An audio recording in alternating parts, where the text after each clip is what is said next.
A photograph arrived on his phone at 2:47 in the afternoon. No name, no number, just an image. His daughter standing outside her school, backpack on her shoulders, completely unaware of the man watching her from 30 feet away. 3 years. 3 years of silence, of erasing himself from every system, every record, every memory of who he used to be.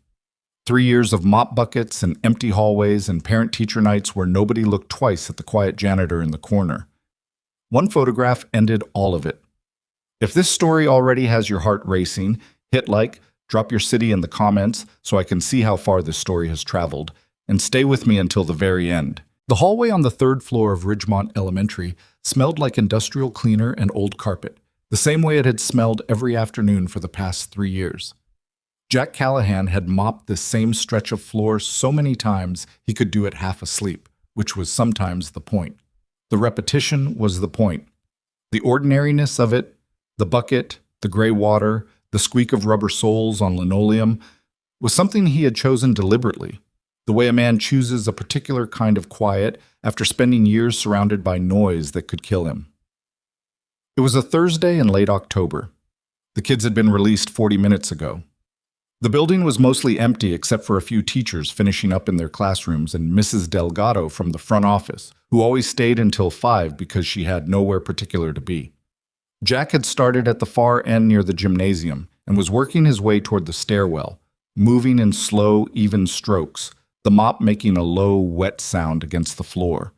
His phone buzzed in his jacket pocket. He ignored it, probably the school's automated reminder about next week's early dismissal. He finished the section he was working on, wrung out the mop, and then pulled the phone out. Unknown number. No text, just a photograph. Emma. Standing on the sidewalk outside the school's front entrance, her yellow backpack over both shoulders, her dark hair catching the afternoon wind. She was looking down at something. Her shoes, maybe, or a crack in the pavement, the way she did when she was thinking hard about something. 20 feet behind her, slightly out of focus but unmistakably deliberate in his positioning, stood a man in a gray jacket. He was not walking past. He was not distracted. He was watching her. Then Jack saw the text below the image. "We're not finished, Jack." He stood in that hallway for 4 full seconds without moving. 4 seconds was a long time for someone with his training. Long enough to run a threat assessment. Long enough to identify the 2 exits on this floor. Recall that the parking lot had a blind spot on the northeast corner and calculate that Emma's after-school program let out in 11 minutes. He dropped the mop. Bob. He took the stairs instead of the elevator, moving fast but not running, because running drew attention, and attention was the one thing he could not afford right now. He texted his neighbor, Diane Marsh, before he hit the ground floor. "Can you grab Emma today? Something came up at work?" And was already pushing through the school's side exit when Diane replied with a thumbs up. Diane was 62 and retired and had watched Emma on short notice more times than Jack could count. She never asked questions. He had always been quietly grateful for that. He came around the front of the building at a controlled walk. The sidewalk was mostly empty. A couple of kids from the after-school program kicking a soccer ball near the flagpole. A mother loading grocery bags into the back of an SUV. No gray jacket, no man watching from a careful distance. But he had been there. The photo was time-stamped 2:44 p.m. 3 minutes before Jack's phone received it. Jack did a slow visual sweep of the parking lot, the street, the narrow alley between the school and the neighboring church. Nothing. Whoever had taken the photograph was already gone, which told him something important. They had not come to grab Emma today. They had come to send a message, to let Jack know they could. He stood at the edge of the parking lot for a long moment, his hands loose at his sides, his face completely still. Someone watching him from across the street would have seen a tired man in a gray janitor's uniform squinting against the afternoon light. They would not have seen anything that worried them. That had always been the idea. His name had been Jack Callahan for 3 years. Before that, in the years he did not discuss, the years that existed in certain classified documents and nowhere else, he had been something more and less than a name, a designation, an asset. One of 11 men in a unit that officially did not exist, running operations in places that officially had never happened. He had been good at it. That was the honest thing to say. Not proud of it, not ashamed, just honest. He had been very good at something that required a particular kind of person, and for a long time he had believed that was enough. That being useful was the same thing as being right. Then Sarah died. Not in combat, not dramatically. A blood clot that formed without warning and stopped her heart while she was making coffee on a Tuesday morning. Emma had been 2 years old, sitting in her high chair, and Jack had been somewhere he was not allowed to name doing something he was not allowed to describe. He got the call 6 hours after it happened because that was how long it took for the notification to clear the appropriate channels. He remembered sitting on the floor of a transport aircraft somewhere over the Atlantic, reading the message on a secure satellite phone and feeling something inside him go very still. Not grief. Grief came later, in pieces, over months. What he felt in that moment was closer to recognition, the understanding that he had been trading the wrong things. He put in his papers 8 weeks later. His commanding officer, a man named Adrian Cross, had tried to talk him out of it. Cross was good at that, at framing things in terms of duty and sacrifice and the bigger picture. He had a way of making you feel like your personal losses were small in comparison to what was at stake. Emma needs a father more than the Navy needs a SEAL, Jack had said, and that was the end of the conversation. He had not spoken to Adrian Cross in 3 years. Until now, apparently. Plus, he picked Emma up from Diane's house at 5:30. She was sitting on Diane's couch eating crackers and watching a nature documentary about deep-sea creatures, her shoes kicked off at the door and her backpack dropped sideways on the entry rug. "The anglerfish has a light on its head," she announced when he came in. "So other fish think it's food and then it eats them." "That's pretty dark for a fish," Jack said. "Nature is dark." She said it with great seriousness, the way 9-year-olds say things they have picked up from adults and are testing for accuracy. He helped her get her shoes on and thanked Diane, who pressed a container of leftover soup into his hands because Diane operated on the assumption that a single man was perpetually on the edge of starvation.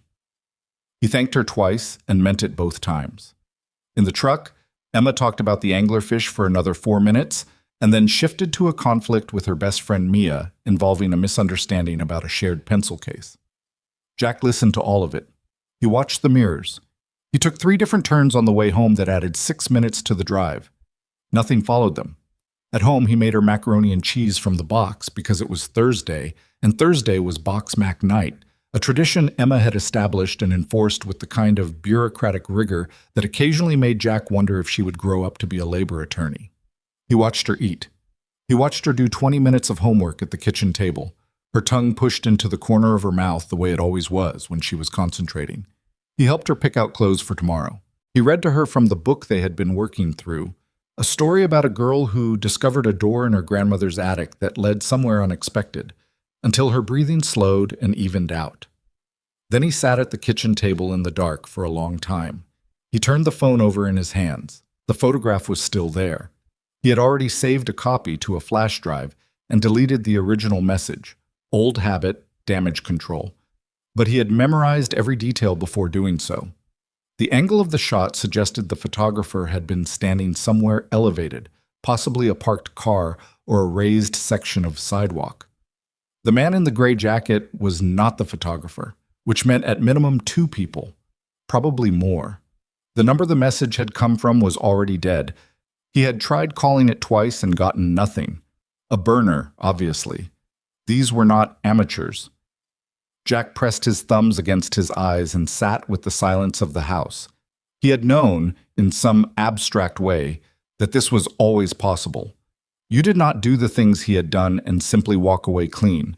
The world did not grant that kind of exit. He had told himself that 3 years was enough time, that enough distance and enough silence would eventually calcify into real safety. He had almost believed it, almost was doing a lot of work in that sentence. He got up and went to the utility closet at the back of the hallway. Behind the water heater, taped to the wall inside a false panel he had installed 6 months after moving in, because old habits died slowly, if at all, was a sealed waterproof case. He had not opened it in over 2 years. Inside, a burner phone, charged, a set of false ID documents, an envelope containing $4,000 in small bills, a photograph of Emma and Sarah, taken at a park when Emma was 6 months old, and Sarah was laughing at something off camera, and a USB drive. Small, black, unremarkable. He held it for a moment, then set it on the table in front of him. This was what they wanted. He had known that since the moment he read the message, the way you sometimes know things before you fully process them. Not the USB drive specifically. They didn't know about the drive. But what was on it? The framework. The architecture he had copied before walking out of a facility in Virginia that officially did not exist, because he had known even then that someone would eventually try to use it for something it was never meant for. He had taken it as insurance. He had never wanted to use it. He stared at the drive for a while. Then he picked up the burner phone and made a call. The man who answered on the second ring was named Dex Holloway. He had served 2 tours with Jack before transitioning to private security consulting, which was a polite term for a complicated set of skills applied to situations that required discretion. He was one of 3 people on Earth who knew Jack Callahan's real history. "It's me," Jack said. A pause. "Figured I'd hear from you eventually." Dex's voice was flat and unhurried, the way it always was. The man could sound bored at a funeral. "What happened?" "Someone sent me a photograph of Emma, outside her school, man in the background watching her." "Okay." Another pause. "Cross?" Jack had not said a name. "What do you know?" "I know I've been hearing things for about 6 weeks. Certain names coming up in certain circles. Heard Cross had gone private, left the program about 18 months after you did. Some kind of falling out." Dex stopped. "I should have called you. I didn't think it had gotten to this level." "It has." "Yeah." A long exhale. "You moving, Emma?" "Tomorrow. My sister in Fort Collins. She doesn't know anything about my history. That's actually safer." "Agreed. And you?" Jack looked at the USB drive on the table, at the photograph of Sarah and Emma tucked into the case, at the mop bucket he had left somewhere on the 3rd floor of an elementary school what felt like a very long time ago. "I need to understand what Cross is building," he said. "He didn't come back just to rattle me. He wants something." "The framework." "Maybe. But if he wanted the framework, he would have come at me directly. He came at Emma. That's leverage, not retrieval." Jack turned the USB drive over in his fingers. "He wants me compliant, which means he needs me for something he can't do without me." "You going in?" "I don't have a choice." "You always have a choice, man. You know that." Jack looked toward the hallway. Emma's bedroom door slightly ajar, the small nightlight casting a thin strip of yellow across the floor. "Not really," he said. He told Emma the next morning at breakfast. Not all of it, not nearly all of it, but enough. He told her that he used to do something important for the government before she was born, that he had stopped because he wanted to be with her, and that some people from that old life had found them, and for a little while she needed to stay with Aunt Carol in Fort Collins until he sorted things out. Emma ate her cereal and listened to all of this with the careful attention she brought to everything that mattered to her. "Were you like a spy?" she asked. "Something like that." "Did you hurt people?" Jack set down his coffee. "I tried to protect people. Sometimes those things look similar from far away." Emma considered this. "Were you good at it?" "Yes." "Are you still?" He looked at his daughter, her dark eyes, Sarah's eyes, watching him with a directness that had always slightly undone him, and said, "I don't know yet." She nodded slowly, the way she nodded when she was filing something away to think about later. "Okay," she said, "but you're coming back." It was not a question. "Yeah," Jack said, "I'm coming back." He drove her to Fort Collins that afternoon. Carol asked 3 questions, got vague answers to all 3, and then did what family sometimes does without being asked. She put her arm around Emma's shoulders and walked her into the house and let Jack leave without making it harder than it already was. He sat in the parking lot of a gas station 40 minutes outside of Fort Collins and called Dex back. "I need everything you can find on a company called NeuroCore," he said. "Neuroscience. Probably based out of Denver or the Front Range. Find out who runs it and what they actually do." "What's the connection?" "I don't know yet, but if Cross has gone private, he needed funding and he needed cover. A legitimate research company would give him both. I'll see what I can find." Dex paused. "Jack, be careful what doors you open." "I know." He pulled out of the parking lot and drove east on the highway, back toward the life he had spent 3 years pretending was enough. The mountains dropped away behind him. The road opened up flat and wide and went a long way towards something he could not quite see yet. Dex called back 14 hours later, at 6:40 in the morning, while Jack was sitting in the parking lot of a diner outside of Boulder, eating a breakfast sandwich he hadn't tasted and watching the sunrise do nothing in particular to improve his situation. "Neurocore," Dex said, skipping hello. "Founded 4 years ago. Headquarters in Denver, research campus about 20 miles south near Castle Rock. CEO is a woman named Avery Sterling, 30 years old, which is young for what she's running. Former research director at a neurology lab affiliated with Johns Hopkins, left to start Neurocore on her own with seed funding from 3 private investors. The company's main product line is focused on therapeutic memory applications, helping patients with traumatic brain injuries, early-stage dementia, that kind of thing. Sounds legitimate. On paper, yeah. Their published research is solid. They've got 2 FDA trials in progress, but Dex paused in the way he always paused when the thing coming next was the thing that mattered. About 8 months ago, Neurocore quietly brought on a new division. No press release, no public filing. Buried inside a subsidiary called Meridian Applied Sciences. The division pulled in 6 researchers from the DoD contractor world, 2 of them with backgrounds in cognitive influence programs. Jack set down the sandwich. Cross. I can't confirm Cross is directly connected, but Meridian Applied Sciences was incorporated 18 months ago, which is right around when you said Cross left the program, and the founding capital came through a shell company registered in Delaware that traces back to a holding group with no public face whatsoever. What's the division working on? That's the part I can't get to. Whatever they're doing is completely siloed from Neurocore's main research. Different servers, different physical space on the campus, different personnel with separate access. The Sterling woman, the CEO, her name doesn't appear on a single internal document related to Meridian. Jack thought about that. She doesn't know. That's my read. She built a company doing real work and someone used it as a house to build something else inside of. Jack drove to Denver that afternoon. He didn't have a plan yet, not a real one. What he had was a name and an address, and the particular kind of uncomfortable clarity that comes when you've been pretending something isn't your problem, and then it very obviously becomes your problem. He had taken 3 years to build a life that looked like something normal, and in 14 hours it had become clear that the life had always been a structure built on ground that someone else owned. He found a motel on the south side of the city, paid cash, and spent the evening on the burner laptop Dex had couriered to him, doing what research he could do without showing his hand. Avery Sterling had a professional footprint that was clean and substantial, published papers in 3 peer-reviewed journals, 2 TEDx appearances, a Forbes profile from 2 years ago that described her as one of the most promising minds working at the intersection of neuroscience and therapeutic technology. The photograph in the Forbes piece showed a woman with sharp, dark eyes and the look of someone who was listening to you carefully and forming a judgment she hadn't shared yet. The article quoted her saying, "The thing people misunderstand about memory is that it's not a recording, it's a reconstruction. Every time you remember something, you're rebuilding it from incomplete materials.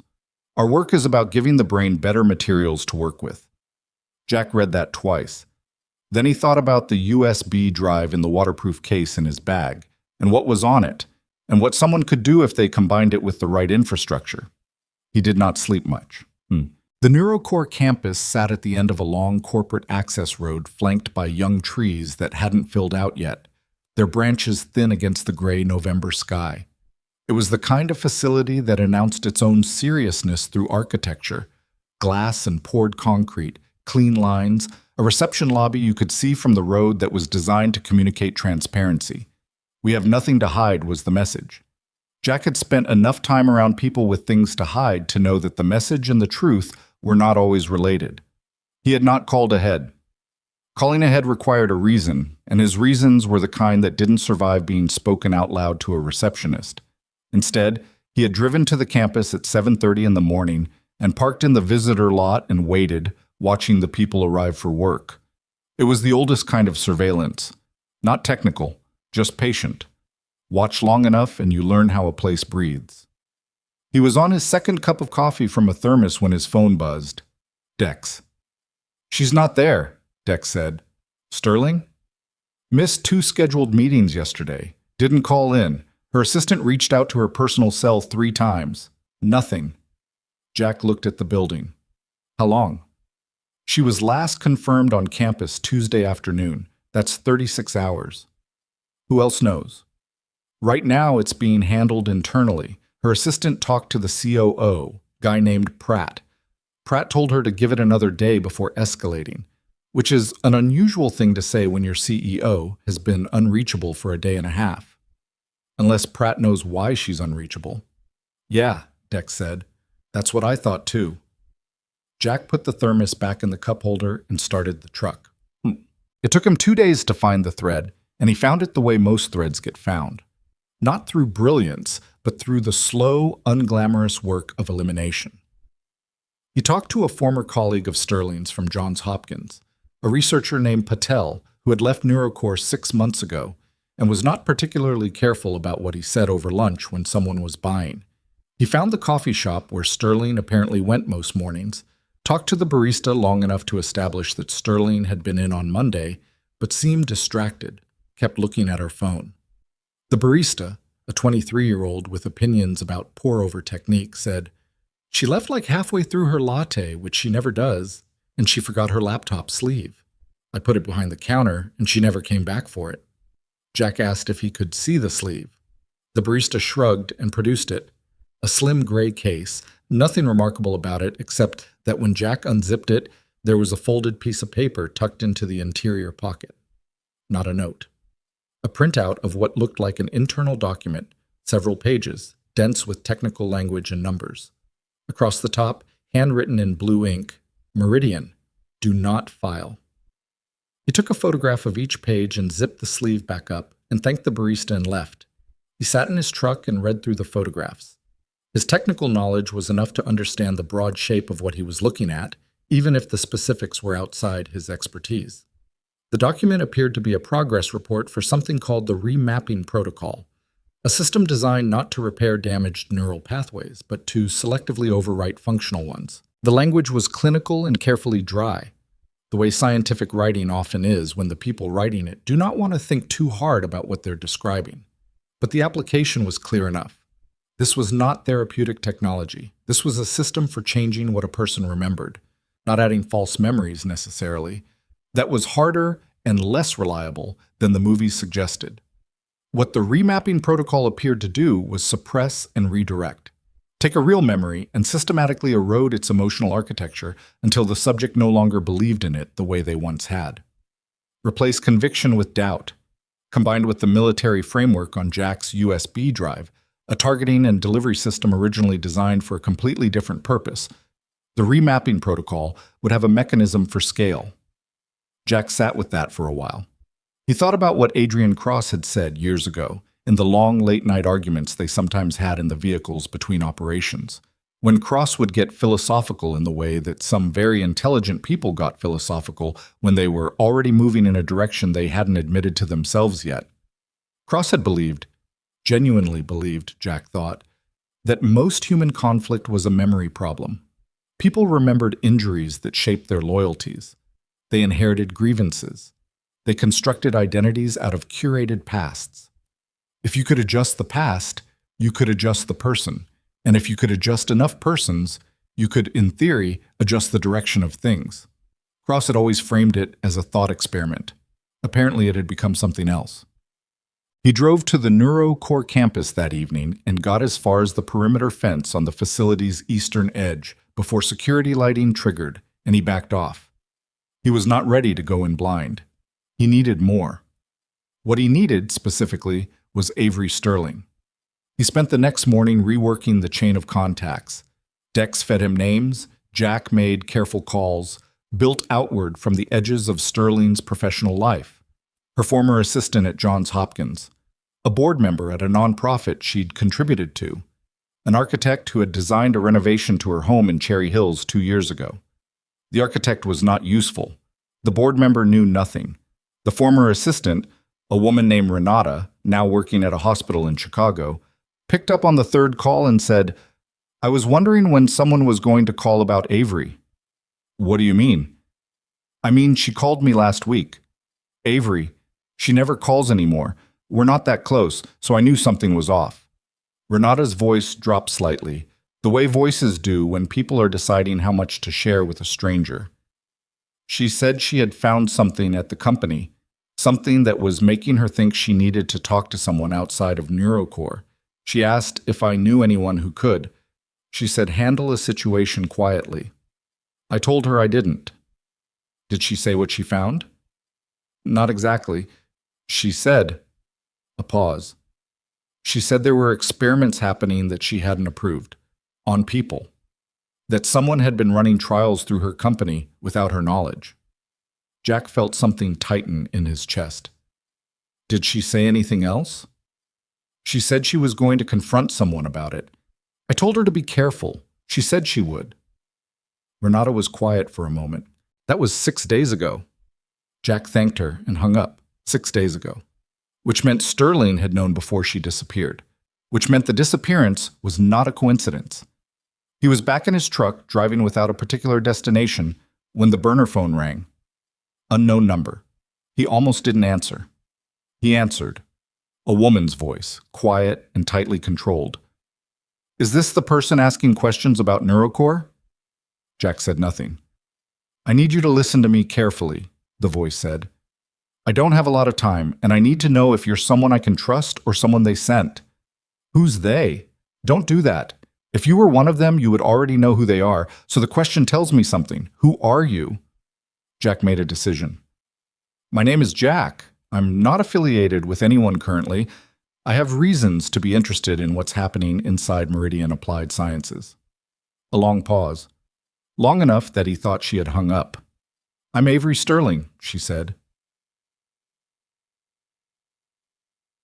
She would not give him a location over the phone. She said she would find him, which told him she had some way of tracking the question trail he'd been leaving, probably through Renata, who had been cautious enough to get a callback number before hanging up. It told him Sterling was being careful in the right ways, which was something. She found him at a diner near the highway 2 hours later. He saw her before she came through the door. She had pulled a knit hat down low and was wearing a coat that was too large for her, her eyes working the parking lot before she put her hand on the door. She was thinner than the Forbes photograph. 2 days without regular sleep did particular things to a person's face, and she had more than 2 days behind her. She slid into the booth across from him and did not take off her coat. You're not a journalist, she said. No. You're not law enforcement. Not currently. She studied him with those dark eyes that were sharp even when exhausted. What do you have to do with Meridian? Potentially a lot, but I need you to tell me what you found first. Why would I do that? Because you've been hiding for 3 days and you haven't gone to the FBI yet, which means you're either scared of what going public does to your company, or you're scared of what it does to you personally, or both. And because you found me before I found you, which means you've been looking for someone who already knows enough that you don't have to explain it from the beginning. She watched him for a moment. Then she said, both, actually, both things you said. She ordered coffee she didn't drink and told him what she'd found. It had started 8 months ago, with a set of budget approvals she'd signed without fully reading. Standard operating procedure for a CEO managing multiple divisions. Trusting the CFO to flag anything anomalous. She had signed off on equipment purchases that she later realized were not consistent with NeuroCore's published research protocols. Not dramatically inconsistent, just slightly wrong in ways that only made sense if you knew exactly what the right equipment should look like. I didn't catch it until one of my senior researchers came to me privately, she said. Her name is Dr. Lena Park. She runs our neurostimulation lab. She told me she had been approached by a man she didn't know. She thought he was a NeuroCore contractor, asking her for a technical consultation on something unrelated to her work. She turned him down, but she was bothered enough to look into it. What did Park find? She found that equipment from her lab had been borrowed, signed out on forms she didn't authorize, returned before she noticed, and that the usage logs had been scrubbed. Not perfectly. The original logs were gone, but the metadata wasn't. Avery wrapped both hands around the coffee cup without lifting it. I spent 2 weeks pulling threads, very carefully, because I knew by then that someone inside the company was involved. I found the Meridian subsidiary. I found the personnel roster. I found that 3 people on my senior staff had been compartmented into something I had no access to inside my own company. Pratt, Jack said. Something crossed her face. You know, I know he told your assistant to wait before escalating when you went missing. She pressed her mouth together. Yes, Pratt. She said his name like it tasted bad. He's been with NeuroCore since the beginning. I hired him. I thought I knew him. What did the Meridian research look like? She reached into her coat and produced a folded set of papers. She had printed documents, which was either smart or careless depending on your threat model, but it was what someone did when they did not fully trust electronic copies. She spread them on the table between them. They were denser than the pages Jack had photographed from her laptop sleeve, more technical, with data tables and what looked like trial result summaries. What they're doing is not therapeutic, she said. I know what legitimate memory research looks like. This is not it. They have a delivery mechanism, something they're calling a neural carrier, that targets the hippocampal encoding system. They've been trialing it on subjects, and the results show significant and lasting alterations in how those subjects access specific categories of memory. Lasting, Jack said. You mean permanent. I mean, they don't know if it's permanent because they haven't been running the trials long enough. But the preliminary data suggests the alterations are self-reinforcing. The brain adapts to the new configuration. She looked at him directly.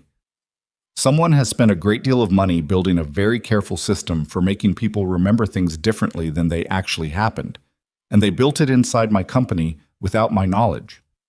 Jack picked up one of the pages. The neural carrier terminology, the encoding approach. It mapped onto the framework he'd been carrying on a USB drive for 3 years in ways that were not coincidental. The delivery mechanism, he said. Does the research describe a scaling architecture? Some way to push the carrier beyond a single subject? She went very still. How do you know about the scaling component? Because I know where it comes from. She stared at him. What does that mean? It means I spent 6 years running operations for a classified program that was supposed to be destroyed when the program ended. I have reason to believe someone took something from that program and gave it to the people building this. He set down the page. The carrier your researchers built is the delivery system. What I have, what the person behind Meridian wants, is the targeting architecture, the part that makes the carrier work at scale. The color in her face shifted. Who is it? Former commander. His name is Adrian Cross. Jack watched her face for recognition and didn't find it. He believes he's trying to prevent conflict. He's the kind of person who can build a very convincing argument for why what he's doing is necessary. He's running unauthorized neurological experiments on people. Yes, that is not a convincing argument for anything. I know that, Jack said, and you know that. But men like Cross are very good at building the version of the world where it is. She was quiet for a moment. Outside, a truck pulled through the parking lot, its headlights sweeping across the window, and she instinctively turned her face away from the glass. It was automatic, the way things become automatic when you've been hiding long enough to develop new habits. He's going to come after me again, she said. It was not really a question. You're the only person who can authenticate what's in Meridian's research files. Without you, a good lawyer makes it very hard to prove what those files actually represent. You're also the only person with system-level access to NeuroCore's infrastructure. Jack paused. You're not just a loose end to Cross. You're a resource he needs. She absorbed that with a steadiness he hadn't expected. So what do we do? He had been asking himself the same thing since the night he sat in his kitchen looking at a photograph of his daughter. The problem with people like Adrian Cross was not that they were hard to find. A man building something that ambitious left traces, and Jack was good at reading traces. The problem was that finding Cross was not the same as stopping him. Cross had always been careful about structure. He built redundancies. He anticipated the moves against him. Going to the FBI with what they currently had was possible, but it was slow. Federal investigations moved through channels and timelines that Cross could navigate around if he had enough warning, and someone inside NeuroCore was already his. I need to find where he's running the core operation, Jack said. Not the NeuroCore campus, that's the public face, somewhere else, a separate facility. I might know where to start, Avery said. She pulled out another page from her coat. The equipment transfers I tracked. They didn't all go to the Meridian division on campus. Some of them were shipped to an address in the mountains. I couldn't find any NeuroCore lease or ownership record connected to it. She set the page on the table. It was a shipping manifest, partial, with a destination address in the mountains west of Denver. Jack looked at it. "This is why you haven't gone to the FBI yet," he said. "Partly." She looked at him with the evaluating directness that seemed to be her default mode, and partly because I didn't have anyone to go in with. Booktimes. They drove separately to a motel outside of Morrison that Avery had been using, the kind of place that still ran on cash and didn't look closely at names. She had a room with a table covered in printed documents and hand-drawn diagrams, the accumulation of someone who had been working a problem in isolation for 3 days. Jack stood in the doorway and looked at it, and felt something he recognized from his old life. The organized chaos of someone trying to think faster than the situation was moving. "You've been doing this alone," he said. "I didn't have a lot of options." She moved to the table and started sorting through pages. "I have personnel files on the Meridian team, partial, but enough to identify 6 of the 8 core researchers. I have the shipping manifest. I have internal communications I pulled before they locked me out of the system, which happened Tuesday night, about 4 hours after I confronted Pratt." "You confronted Pratt directly." She looked up. I know it was a mistake. I thought if I gave him the chance to explain himself." She stopped. "It was stupid." "It wasn't stupid. It was what someone does when they still believe in the company they built." Something moved through her expression, not gratitude exactly, more like the slight release of tension that comes when someone names the thing you've been blaming yourself for. "He made a call while I was still in his office," she said. "Stepped out to take it. I knew right then. I left the building, and I haven't been back." Jack moved to the table and started going through the documents she had organized. She stood beside him and walked him through what she had built, and he asked questions when he needed to and was quiet when he didn't. And by midnight, they had a rough map of what Cross had built and how it connected. The picture was not comfortable. Cross had spent 18 months constructing something that was almost elegant in its patience. A legitimate company provided the research infrastructure and the regulatory cover. A shadow division provided the actual science. A network of shell entities provided the funding without traceable origin. The scaling architecture, Jack's framework, if Cross could get it, would be the final component. Without it, the remapping protocol could alter individual subjects. With it, the system could be deployed at a population level through vectors that the research files only gestured at, but that Jack understood well enough to find alarming. "He sent that photograph of Emma 3 days ago," Jack said, "which means he's close to ready. He doesn't need me to cooperate indefinitely. He just needs me compliant long enough to get the framework." "And then?" Jack looked at the map on the table. "And then Emma is no longer useful to him." He said it plainly because it needed to be said plainly. Avery looked at him and didn't offer anything to soften it, which he respected. "Okay," she said. "So we can't wait." "We can't wait." She was quiet for a moment, her eyes moving across the documents. Then she said, "I need to ask you something, and I need you to answer honestly." "Okay." "The framework you mentioned, the thing Cross wants. If we go into that facility and I destroy the Meridian research, because that's what I intend to do, I'm not preserving any of this, what happens to your framework?" Jack looked at her. "I mean," she said, "is there a version of this where you hand it over to someone and it gets used for something else? Something better? Because I need to know if that's your plan." "No," he said. "The framework gets destroyed with everything else." She studied him for a long moment. "Why should I believe that?" "Because I've been carrying it for 3 years and I never used it. I took it as insurance, not inventory." He met her gaze. "I don't want this technology to exist. I never did. I just didn't trust anyone else to make sure it didn't." She held his gaze for another beat, and then she nodded. Not the nod of someone fully reassured, but the nod of someone deciding to proceed on insufficient certainty because the alternative was worse. "All right," she said. "Then we go to the facility." Jack picked up the shipping manifest with the mountain address and looked at it again.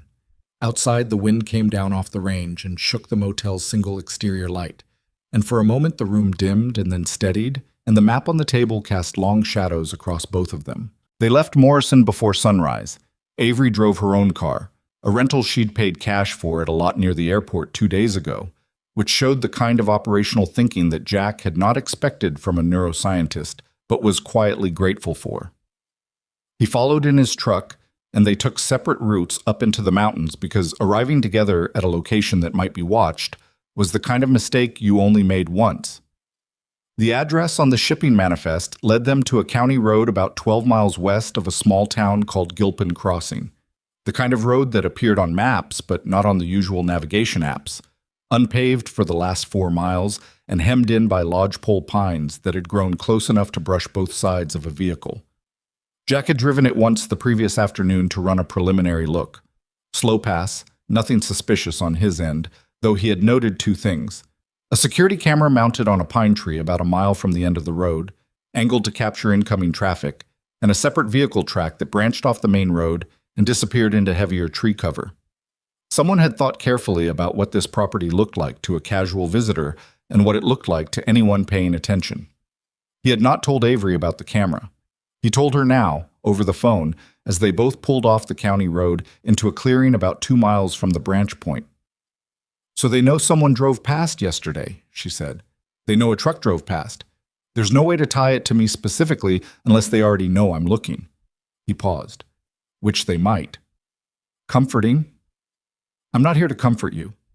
A short silence. "No, I know. I just—" She stopped. "How do you do this? The not knowing part. The going in when you can't see everything." It was a real question, not rhetorical, and he tried to give it a real answer. "You accept that you'll never see everything, and then you move anyway because the cost of waiting is higher than the cost of moving incomplete." Another silence, shorter. "Okay, so how do we move?" He had spent part of the previous night working through the approach geometry on a topographic map he'd bought at a gas station.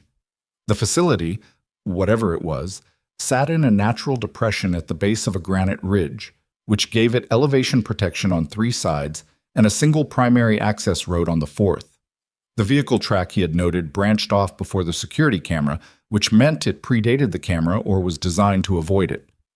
Either way, it suggested a secondary approach that might not be monitored or might be monitored differently. "We go in through the secondary track on foot," he said. "I go first and you follow at a distance. If I signal you to stop, you stop and wait.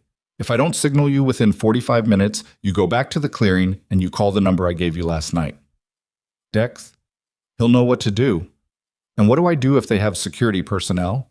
"Stay behind me and do exactly what I tell you, when I tell you." She said, "I'm going to be honest with you. I hate that answer." "I know. It's still the right one." They left both vehicles in the tree cover off the clearing and went on foot through the pines, moving parallel to the main road but well inside the tree line. Jack set the pace, not fast but steady, the kind of pace that covered ground without breaking breath or making noise. He had not moved like this in 3 years, and it came back the way most things came back.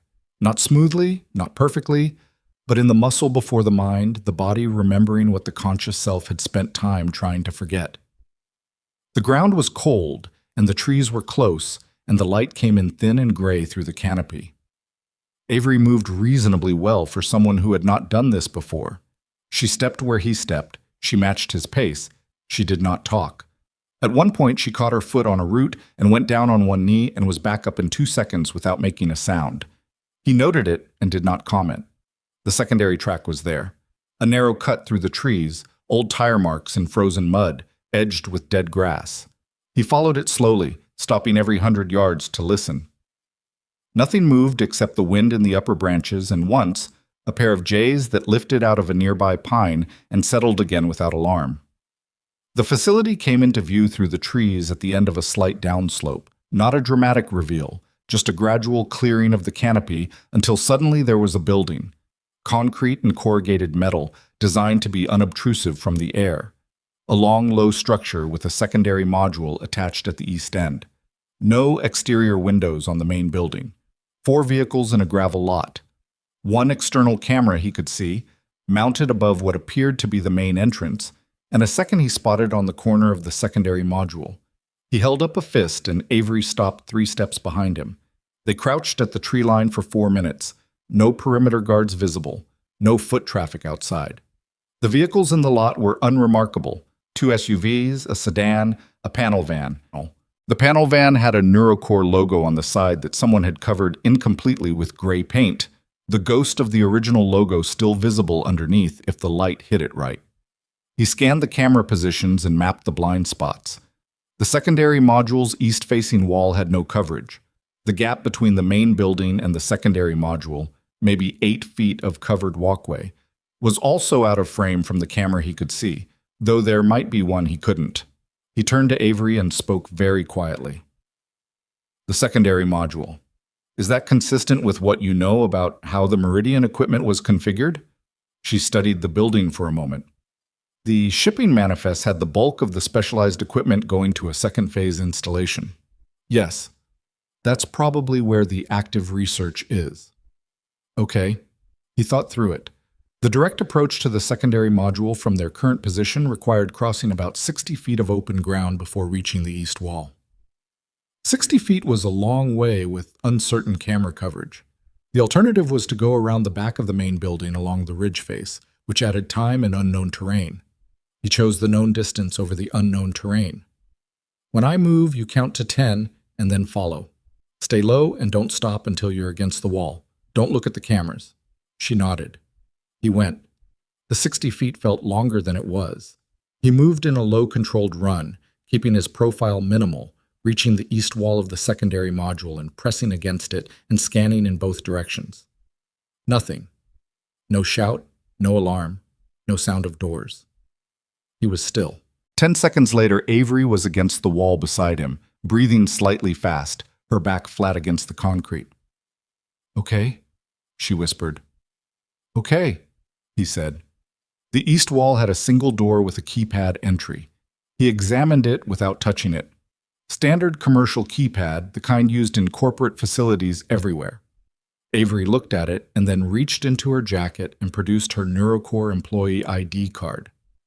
It might still work, she said quietly.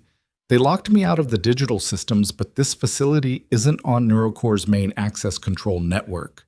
It's on the Meridian network, which I technically still administer. Technically. Pratt had 48 hours.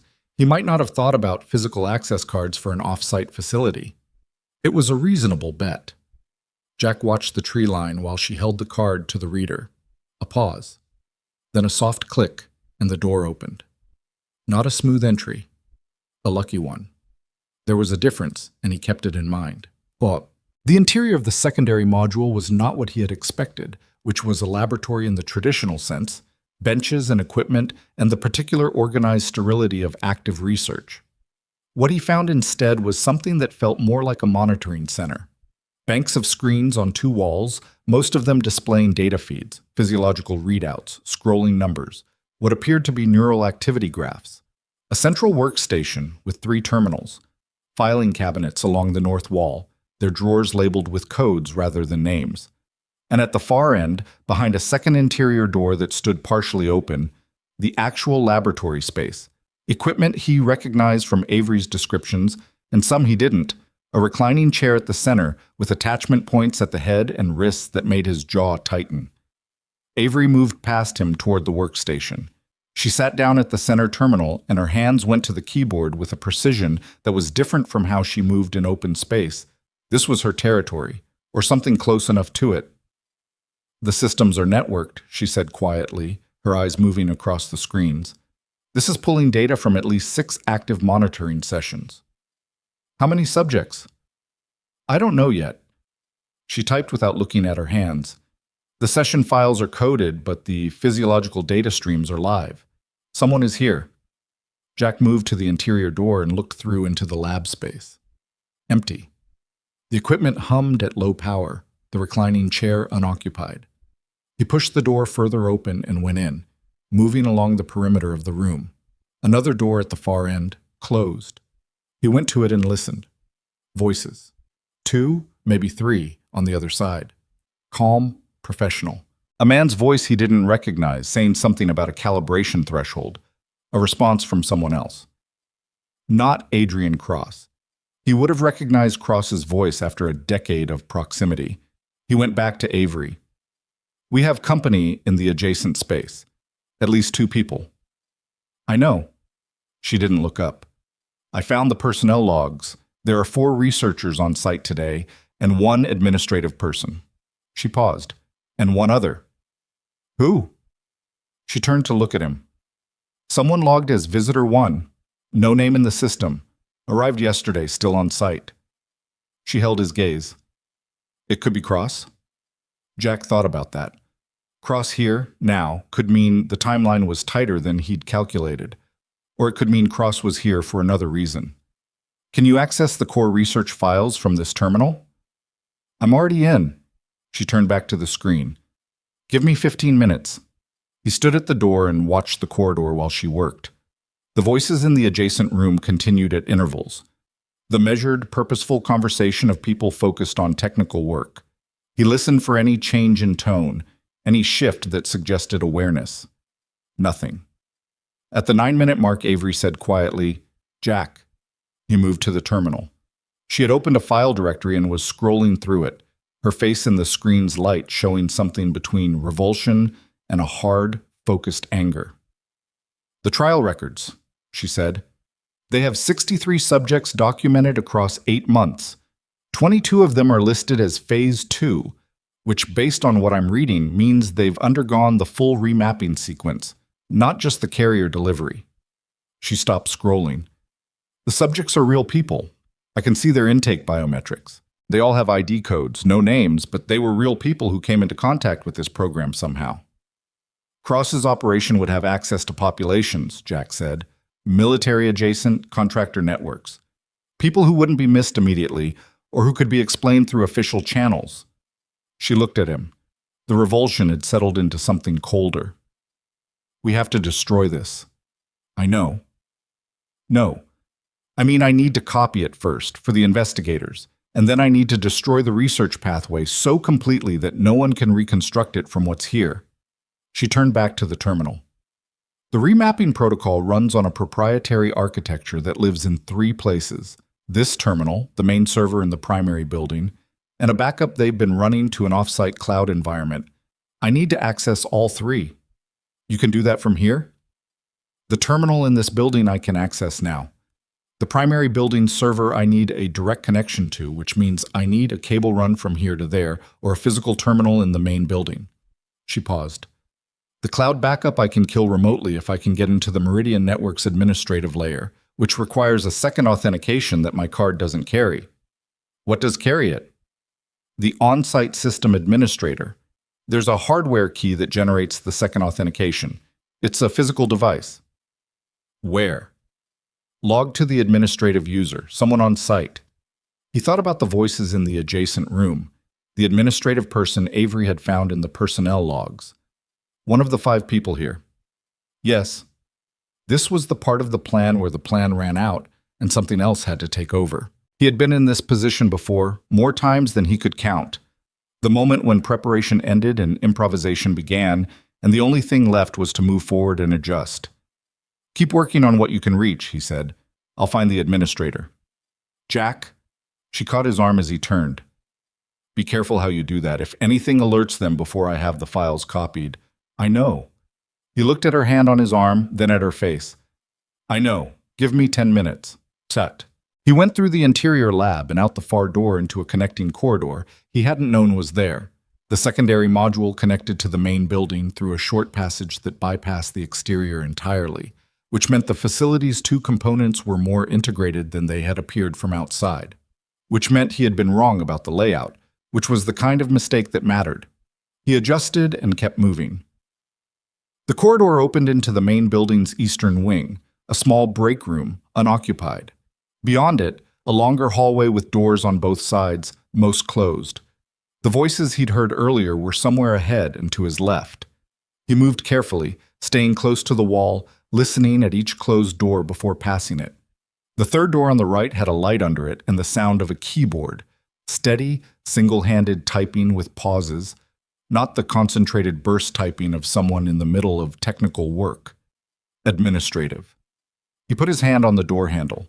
He did not have a weapon. He had not brought one because he had not expected to need one today, and because carrying a firearm into a situation this unclear had more downside than up. What he had was size and training, and the fact that most people, when confronted directly and calmly by someone who seems to know exactly what they're doing, do not immediately escalate. He opened the door. A woman, mid-40s, reading glasses on, a cup of coffee at her elbow. She looked up, and the surprise on her face was total and real. The surprise of someone who had not expected another person to open this door from that direction. "I'm not going to hurt you," Jack said. He kept his voice even and his body in the doorway. "I need you to listen to me for 30 seconds. She pushed back from the desk. "Who are you?" "My name doesn't matter right now. I need to ask you something, and I need an honest answer." He looked at her steadily. "Do you know what's happening in the secondary module, the research that's being conducted there?" Her eyes went to the door. Not toward him, toward a second door on the far side of the room, the direction of other people. He noted it. "I handle logistics," she said carefully. "Equipment. Scheduling." "That's not what I asked." She looked at him for a long moment. The reading glasses had slid down her nose, and she didn't push them back up. Something moved in her expression. Not defiance, not quite fear. Something more complicated. "I know enough," she said quietly. "I know more than I should." "Are you willing to walk out of here today?" Her mouth opened slightly. She hadn't expected the question to go that direction. "There are federal investigators who will be interested in everything that has happened in this facility," Jack said. "The people who cooperate early have a different experience than the people who don't. I'm not a law enforcement officer, and I'm not making you a promise I can't keep. I'm telling you what I know to be true based on how these situations go." She was quiet. A clock on the wall ticked. The coffee cup steamed. "What do you need?" she said finally. "The hardware authentication key for the Meridian Network's administrative access." She looked at him for 2 more seconds. Then she opened the top drawer of her desk and produced a small device the size of a thumb drive, white plastic with a single button and a small display. She held it out. He crossed the room and took it. "The researcher's next door," he said. "Is Cross with them?" Something shifted in her face at the name. "He's in the primary server room, back of the building." She paused. "He arrived last night. He's been in there since this morning." Jack pocketed the hardware key. "Get your coat and go out the main entrance. Walk to the road and keep walking. Don't use your phone until you're a mile from this building." She stood up and got her coat from the hook behind the door. She did not say anything else. She walked out past him without looking at him, which was something like dignity under the circumstances. And he heard her footsteps going toward the front of the building. He went back through the corridor to Avery. She took the hardware key and plugged it into the terminal and began typing with the focused intensity of someone who had been waiting for exactly this and had the sequence already mapped in their head. Jack stood at the door and watched the corridor. "The file copy is at 60%, she said. "I'm initiating the cloud backup deletion now. The key authenticates the administrative layer, or say, yes, it's working." A pause. "The remapping protocol source code is in a partitioned environment. I need to confirm the deletion before I do it, because it cannot be undone." "Do it." "I want to make sure you understand what I'm—" "Avery." He looked at her. "Do it." She held his gaze for a moment, then she turned back to the terminal and typed a sequence and pressed enter. The screen populated with a confirmation prompt. She read it, then typed the confirmation code and pressed enter again. A progress bar appeared. It moved slowly. 7 minutes, she said, for the remote deletion. The local files I can wipe faster once the copy is complete. The server in the main building. She stopped. Jack. The main server is where the active trial data is stored. If Cross is in that room and I initiate a deletion from here, he'll see it happen in real time. How long until you're ready to push to the main server? 12 minutes, maybe 15. 12 minutes was a long time. He knew how Cross thought, how Cross moved when a situation shifted on him.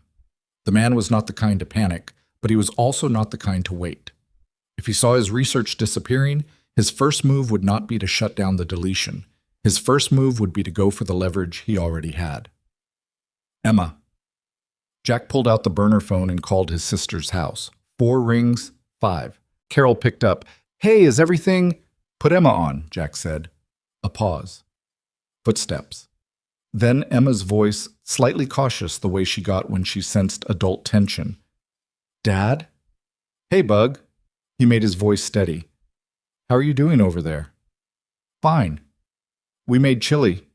A pause. Are you okay? I'm good. I just wanted to hear your voice. He watched the corridor, watched the deletion progress bar on the terminal. Stay inside today, okay? Tell Aunt Carol I said so. Is something happening? Everything is fine, he said. I'll call you tonight.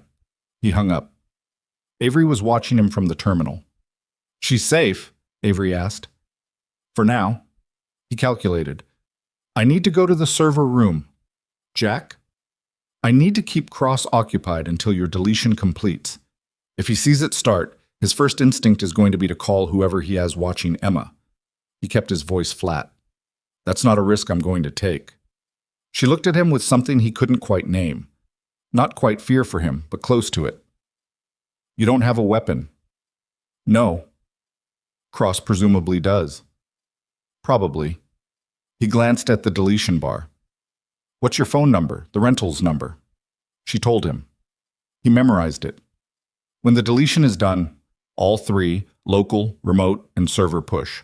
Call that number. He pointed to the desk phone on the terminal station.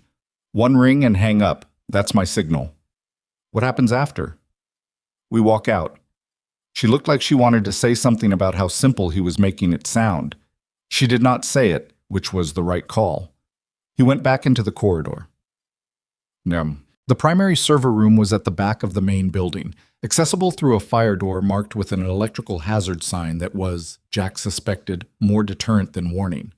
The door was heavy and opened smoothly on its hinges when he pushed it, the slight positive pressure of a cooled room exhaling against his face.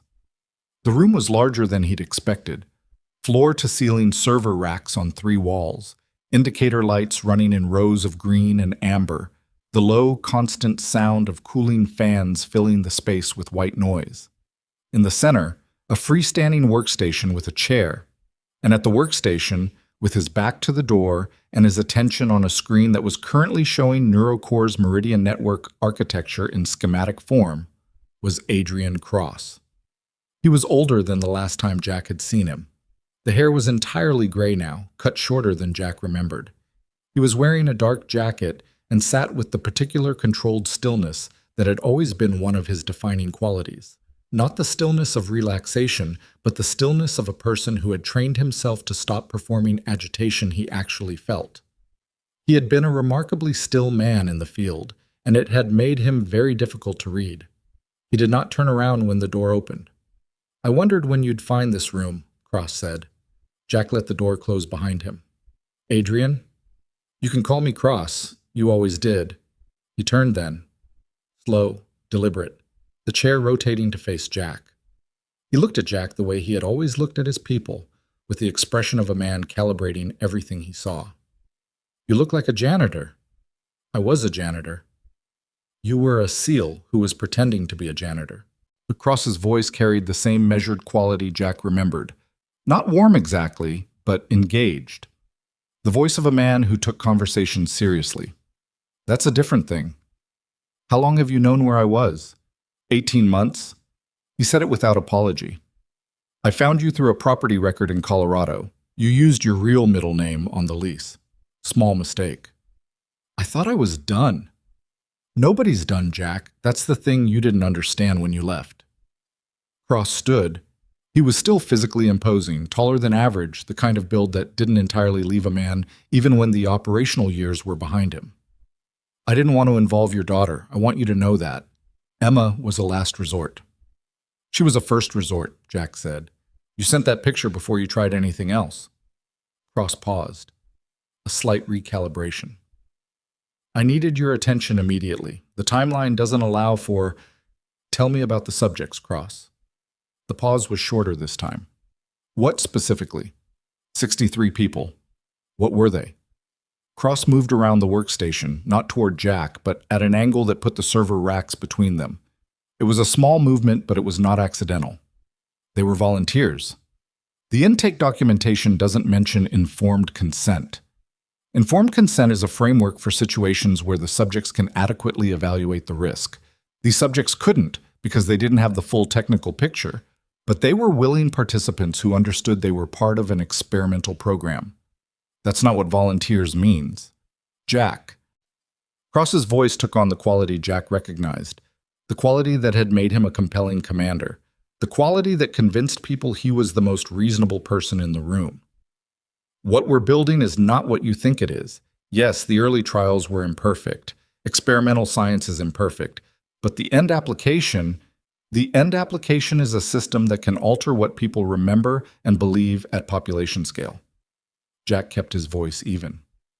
I read the research, Cross. I understand what the scaling architecture does. It prevents war. Cross said it simply, like it was the most obvious thing. Do you understand what the last 40 years of conflict have in common? Inherited grievances, manufactured histories, people dying for memories that aren't even their own, passed down through generations, sharpened into ideology. If you can modify the emotional charge of those memories, not erase them, just remove the charge, the conviction, you remove the fuel. He paused. This is not a weapon, Jack.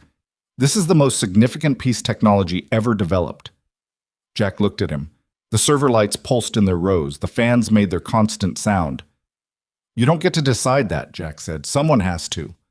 No, that's exactly wrong, Cross. That's the thing you've convinced yourself of, and it is exactly backward. Jack took a step forward. A peace that you imposed by removing people's ability to believe in their own history is not peace. It's management. It's the same thing every person who ever decided they knew better than everyone else decided. The mechanism is different. The error is identical. Cross watched him. Something moved in his expression. Not doubt, not quite, but the slight compression of a man hearing an argument he had prepared himself for and still finding that it landed harder than expected. You were always better in the field than in the room, Cross said. You're not wrong, necessarily. The ethics are complex, but complexity doesn't mean inaction, Jack. While we're having this philosophical conversation, people are dying for beliefs they were handed by people who are already dead.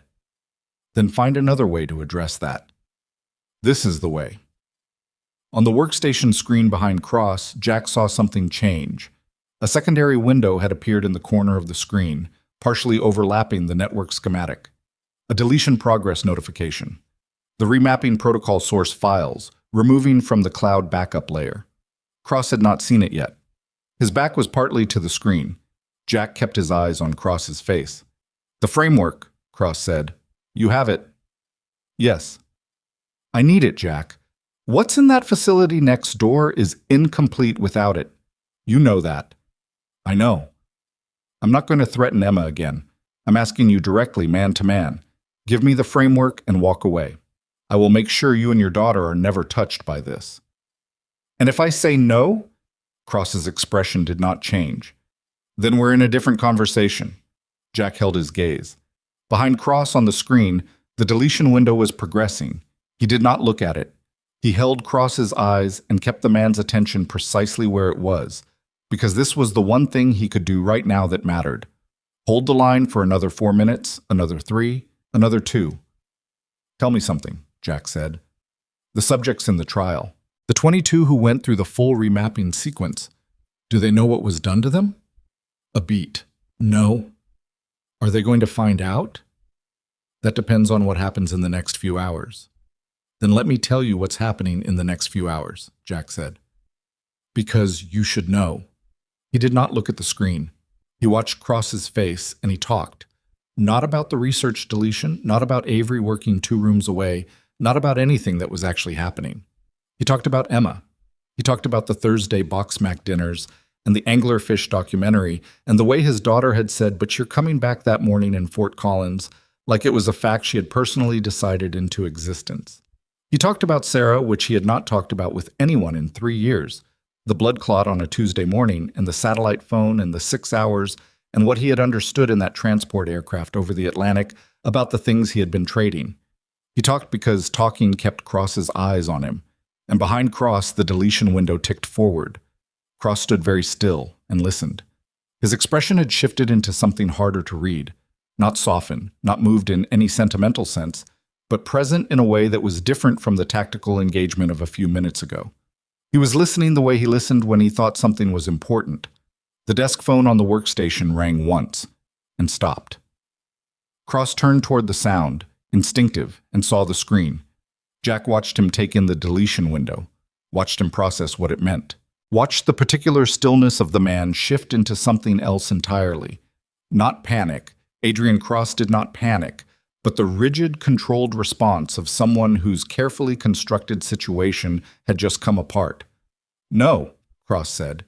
He moved toward the terminal. Jack stepped into his path. "It's done, Cross." Cross stopped. He looked at Jack with an expression that was almost, not grief, not quite, but the nearest a man like Cross could get to it. The expression of someone who has spent years building something and understands in a single moment that it is gone. "You don't know what you've destroyed," Cross said.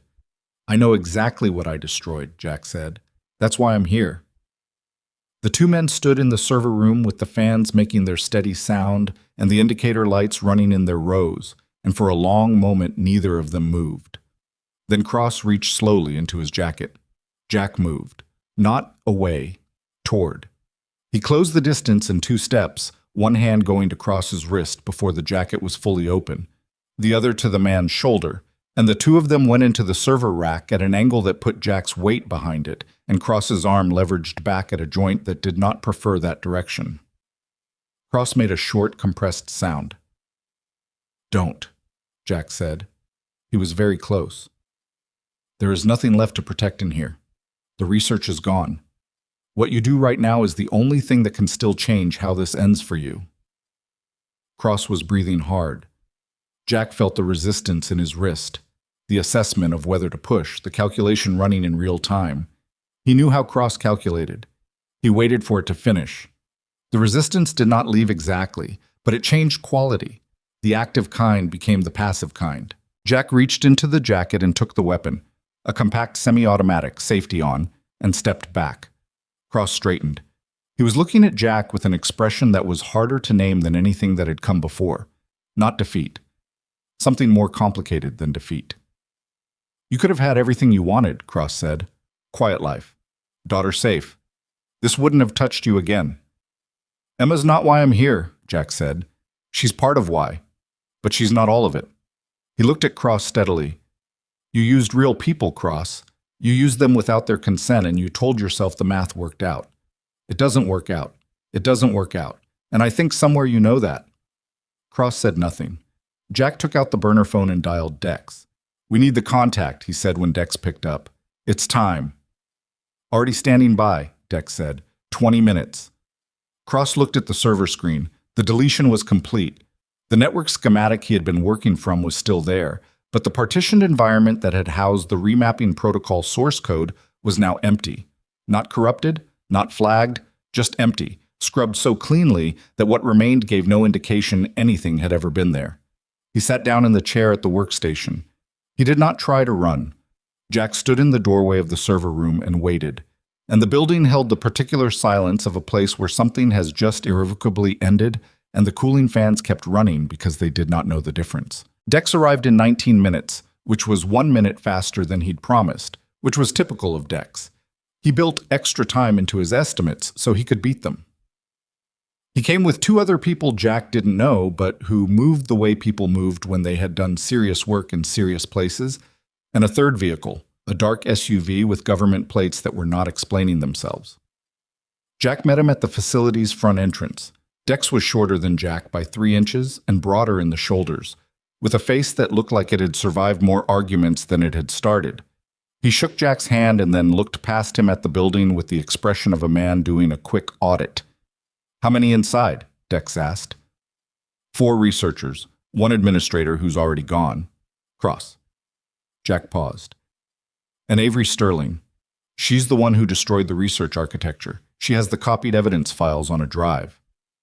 "The researchers know what happened?" "Not yet. They've been in their workspace. I don't think they heard anything. Dex nodded slowly, processing. The federal contact is 20 minutes behind me. They'll want everyone on site secured and the facility preserved for evidence collection. He looked at Jack. You're going to have to talk to them. I know. They're going to have questions about your history. I know that too. You have anything on you that's going to complicate that conversation? He meant the USB drive, which Jack understood without it being said, because Dex knew exactly what Jack had been carrying for 3 years and why. Jack reached into his jacket and took out the waterproof case. He opened it and produced the USB drive and held it for a moment. It was small and light and had been the weight of everything for 36 months, and now it was just a piece of hardware. This goes to the investigators, Jack said. Full disclosure, the framework, where it came from, what it was designed for, what Cross intended to do with it. Dex took it and pocketed it without ceremony. All right. He studied Jack's face. You okay? I'll be okay when I'm in a truck driving to Fort Collins. Yeah. Dex put a hand briefly on Jack's shoulder. Let's get this done. They went inside. The next 2 hours were not the clean procedural sequence that television suggested federal evidence collection resembled.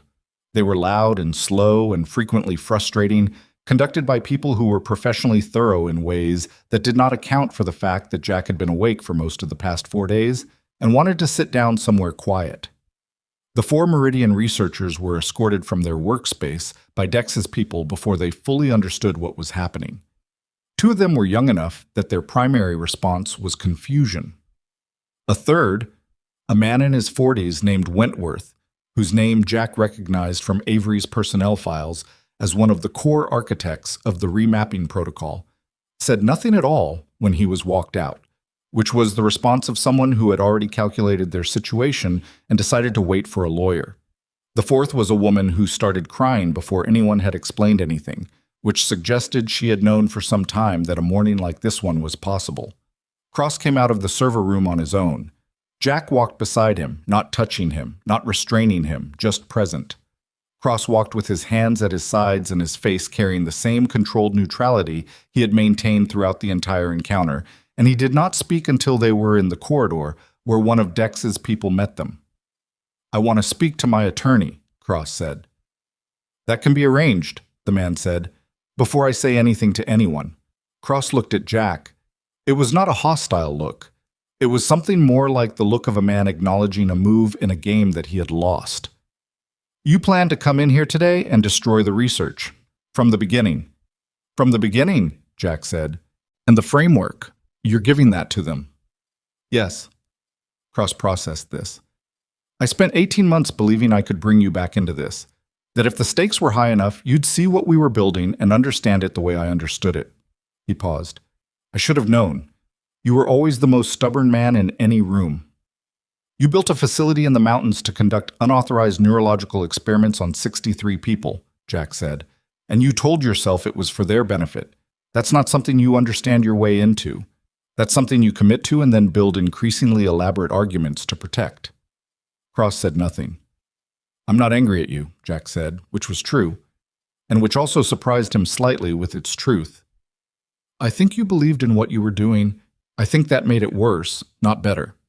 But I'm not angry. Cross looked at him for a long moment. Then he looked away down the corridor toward the entrance where gray daylight was coming through the open door. The subjects, Cross said quietly. The 22 who completed the full sequence. They need monitoring. Whatever you think of the research, the neurological changes in those subjects are real, and they need medical follow-up. I know, Sterling is already talking to the investigators about establishing a medical review process. Cross absorbed this. Something in his posture shifted. Not relief exactly, but the slight release of a man who has been carrying one specific concern and has just learned it is being addressed. He did not say anything else. He walked out into the gray morning with Dex's colleague and was placed into the back seat of one of the vehicles, and Jack watched through the glass of the entrance door as the door closed behind him.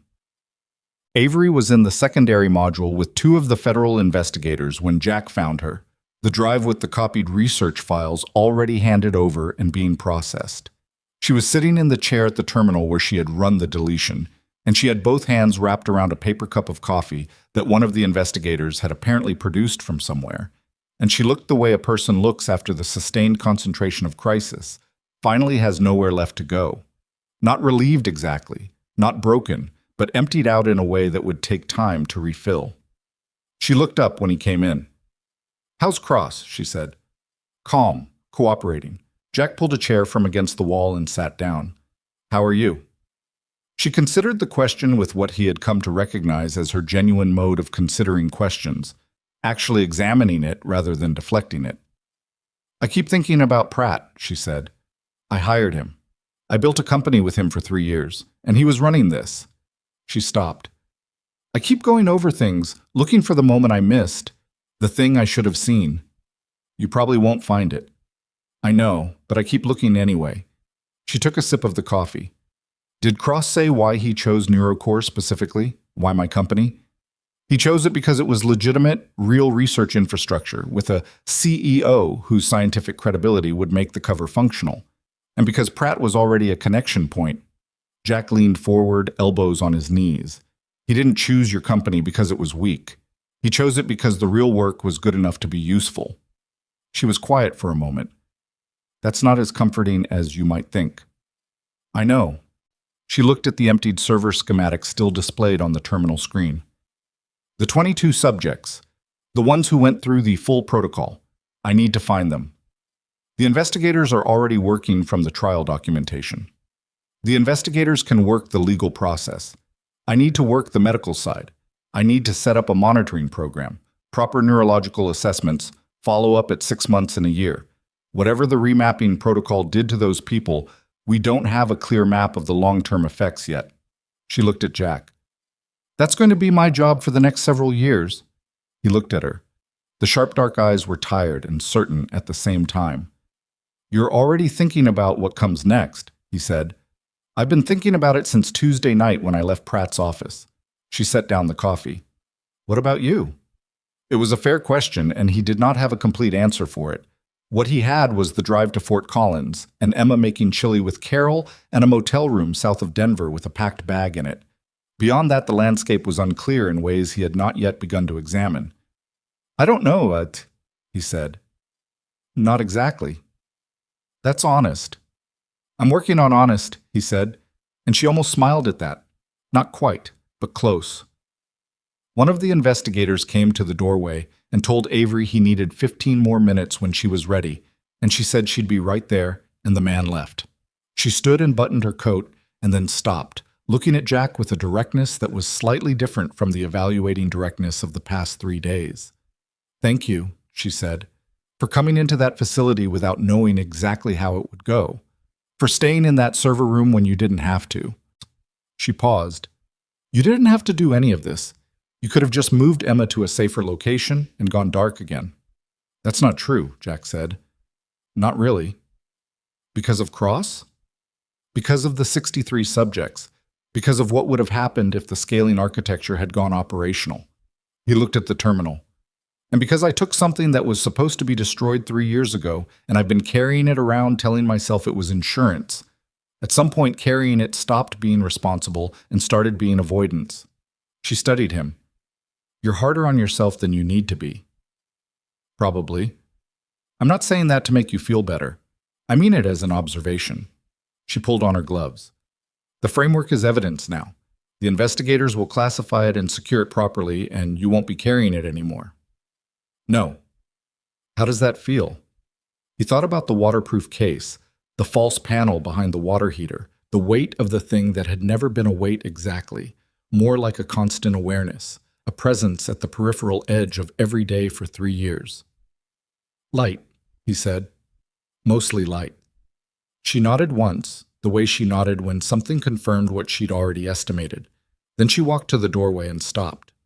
"The job offer," she said. "I know you haven't heard it yet because I haven't made it yet, but I'm going to make it, so just keep it in mind." Then she went to find the investigators, and Jack sat in the secondary module for a few minutes alone, listening to the equipment hum down to standby and the sounds of the facility being carefully and methodically taken apart. He drove to Fort Collins that evening. The mountains were behind him, and the plains opened up ahead under a sky that had gone the particular shade of winter orange that only happened in Colorado at this hour, the light so flat and wide it seemed to come from everywhere at once. He drove without the radio on, which was unusual for him. He generally needed some kind of noise in the vehicle to keep the silence from getting too coherent. But tonight the silence was not the bad kind. Carol met him at the door with the look of a woman who had been waiting to ask questions and had decided to wait a little longer. She squeezed his arm and stepped back to let him in, and from the kitchen there was the smell of something with tomatoes and the sound of Emma explaining something at length to apparently no one, because Emma frequently explained things at length to no one in particular when she was in the middle of thinking about them. He came to the kitchen doorway. Emma was at the table with a half-finished glass of milk and a library book open in front of her that she was not reading, and she was in the middle of what turned out to be an explanation to the kitchen counter about why anglerfish were misunderstood by most people. She looked up when he came in. She did not run to him or make a dramatic production of it. That was not how Emma operated. She closed the library book and looked at him with the same assessing dark eyes she had been looking at him with since she was about 4 years old, and then she said, "You look tired." "I am tired." "But you're okay." "Yes." She seemed to accept this with the same practical efficiency she applied to most information. "Aunt Carol made soup. She makes it when she's worried about people. She made a lot of soup." "I'll have some soup." "I'll get you a bowl." She was already up and moving toward the stove, and he pulled out a chair at the kitchen table and sat down for the first time in what felt like several years, and the warmth of the kitchen settled around him like something he had not known he was cold without. Carol came in and quietly poured him coffee without being asked, and then left again, which was one of the things he had always appreciated about his sister. She understood that some reunions needed to happen at kitchen tables without an audience. Emma brought him the soup and sat back down across from him and watched him eat with the careful attention she paid to things she was relieved about, but would not say so. "Can we go home soon?" she asked.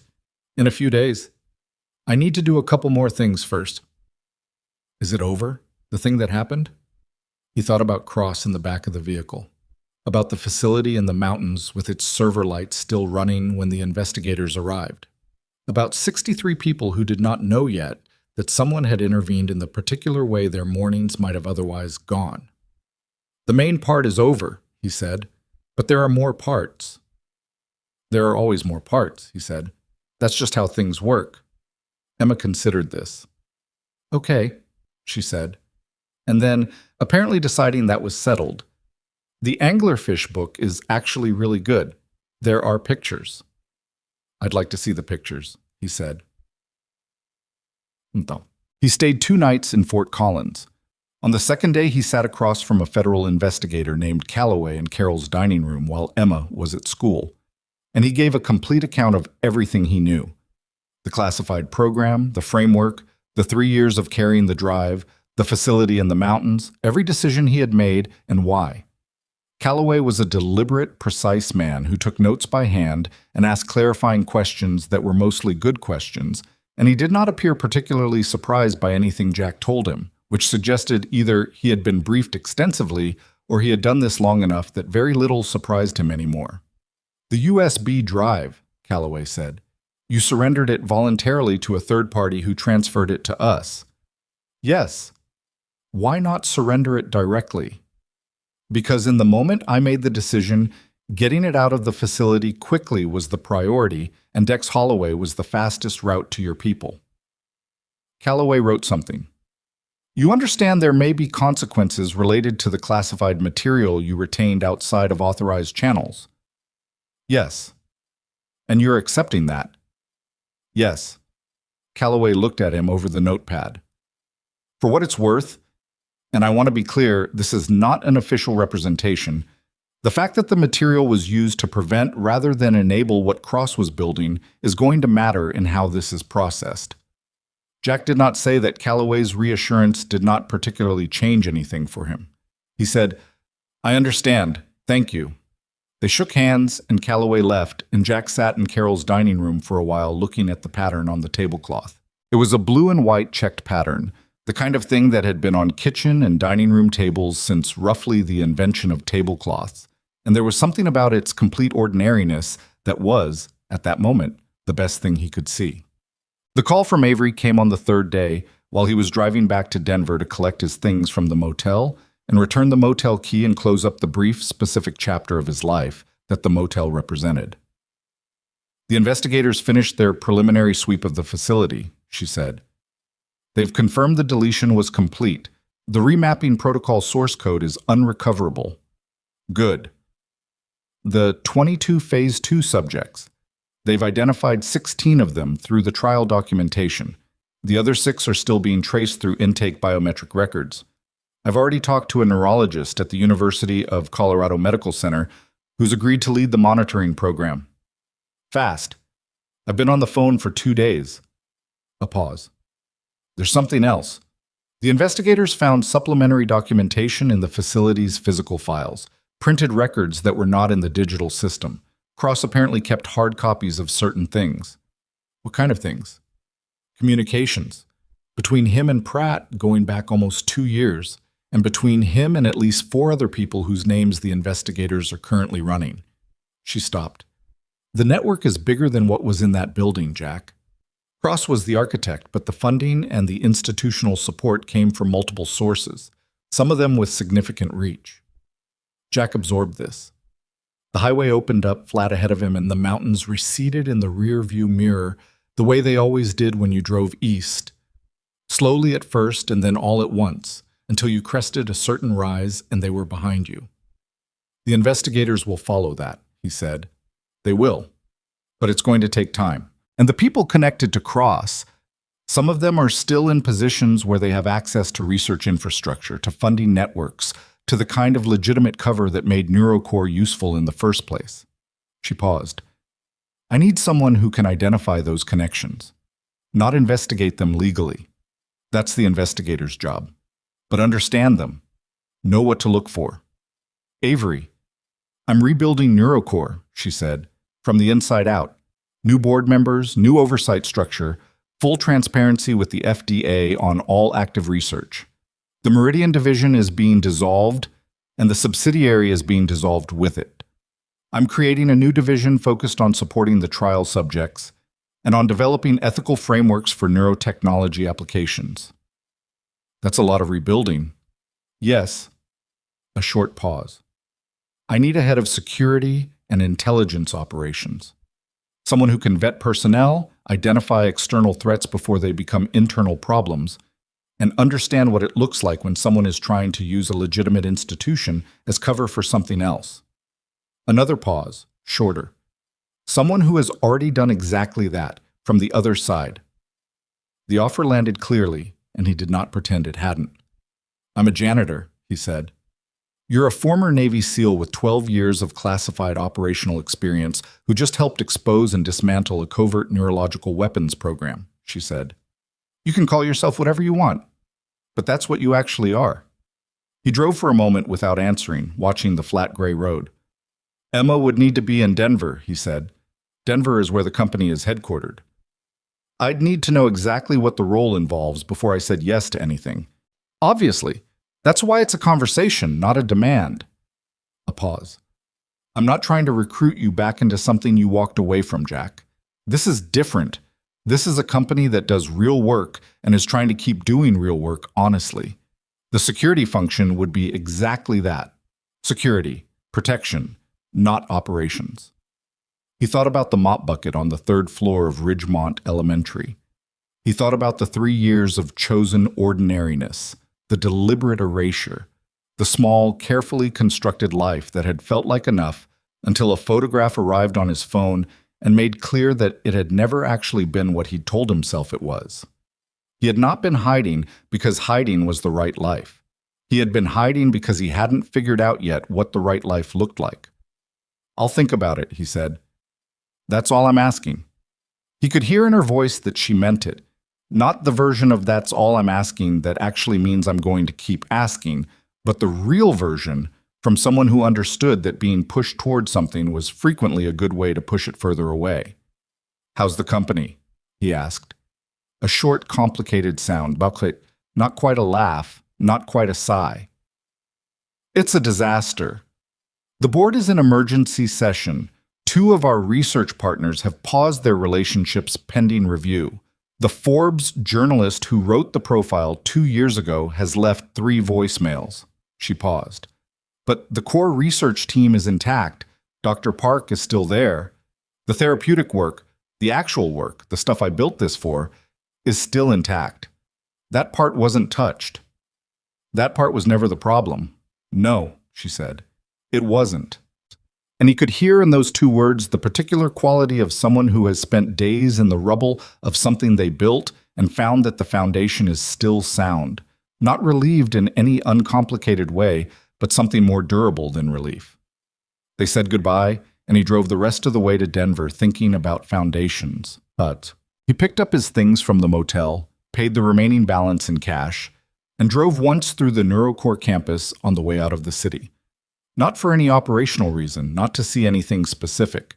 He wasn't sure exactly why. Maybe to put a face on the thing he'd been working toward for a week. The campus looked exactly as it had looked on the morning he had first watched people arrive for work. The glass and concrete, the young trees along the access road, the lobby designed to communicate transparency. It looked like itself, which was the complicated thing about institutions.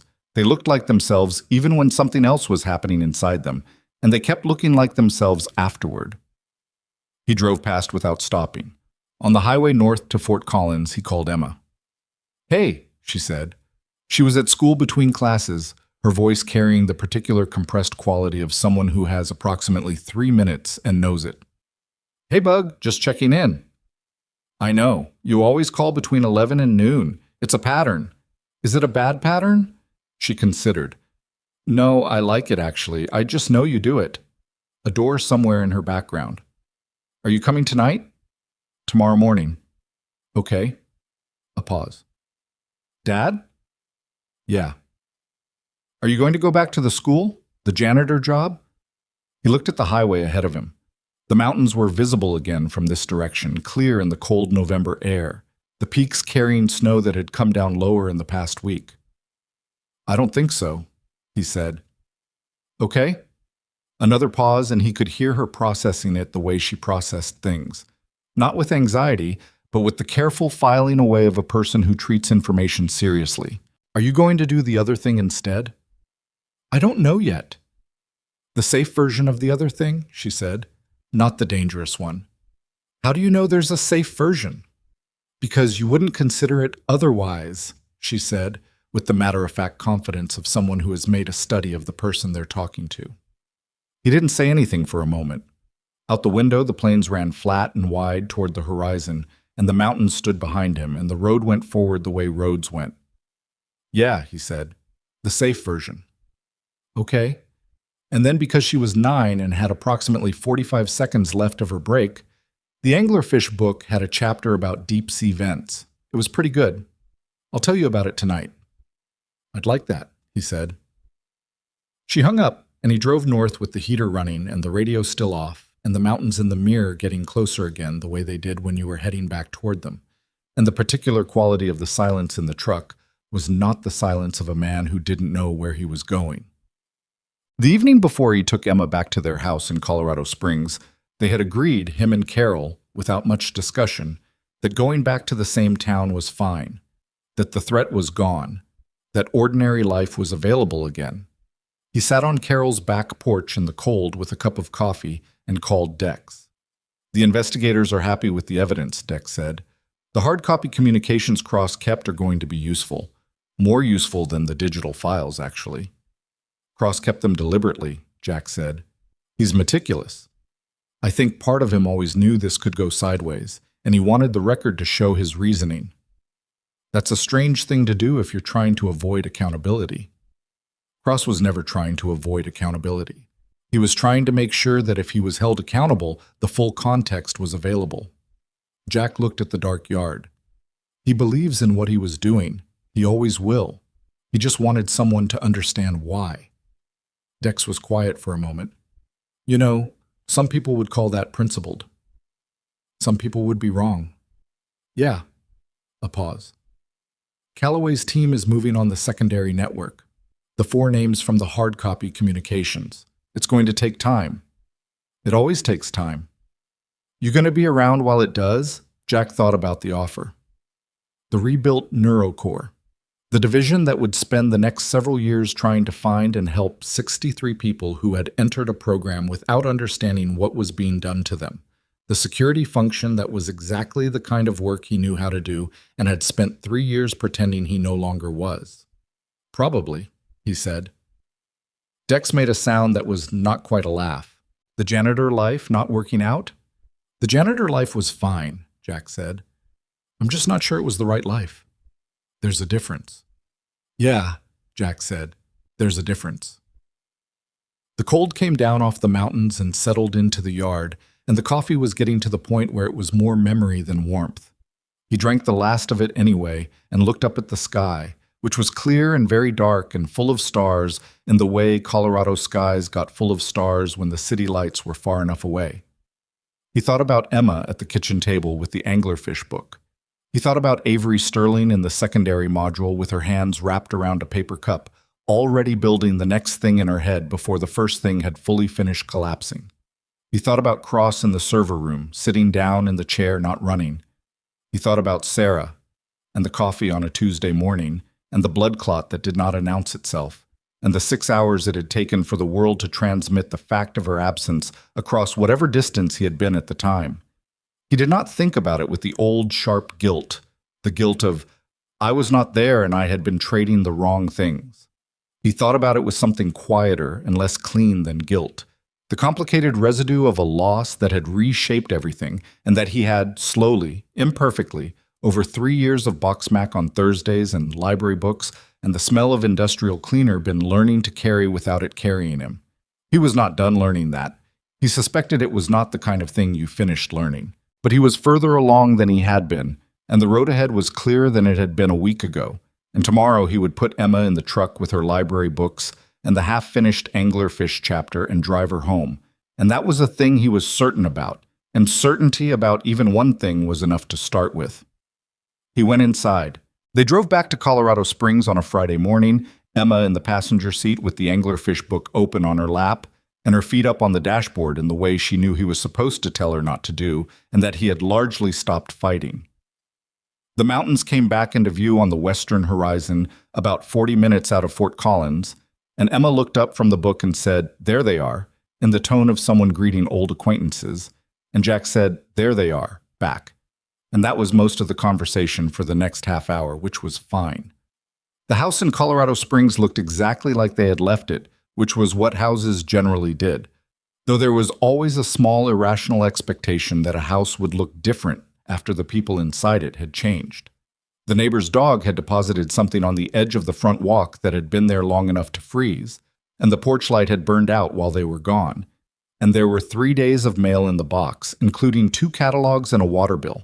It was all relentlessly ordinary in the way Jack had once spent 3 years trying to construct and was now seen simply for what it was, the ordinary furniture of a life, neither meaningful nor meaningless, just present.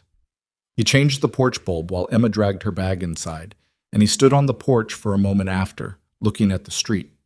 The same quiet. The houses with their lights coming on in the early winter afternoon. The neighbor, 2 doors down, reversing out of his driveway with the same overly cautious technique he always used. The smell of somebody's wood smoke from somewhere on the block. 3 weeks ago, he had stood in this same spot and felt the particular quality of a life that had been deliberately narrowed, shaped down to what fit inside a careful perimeter.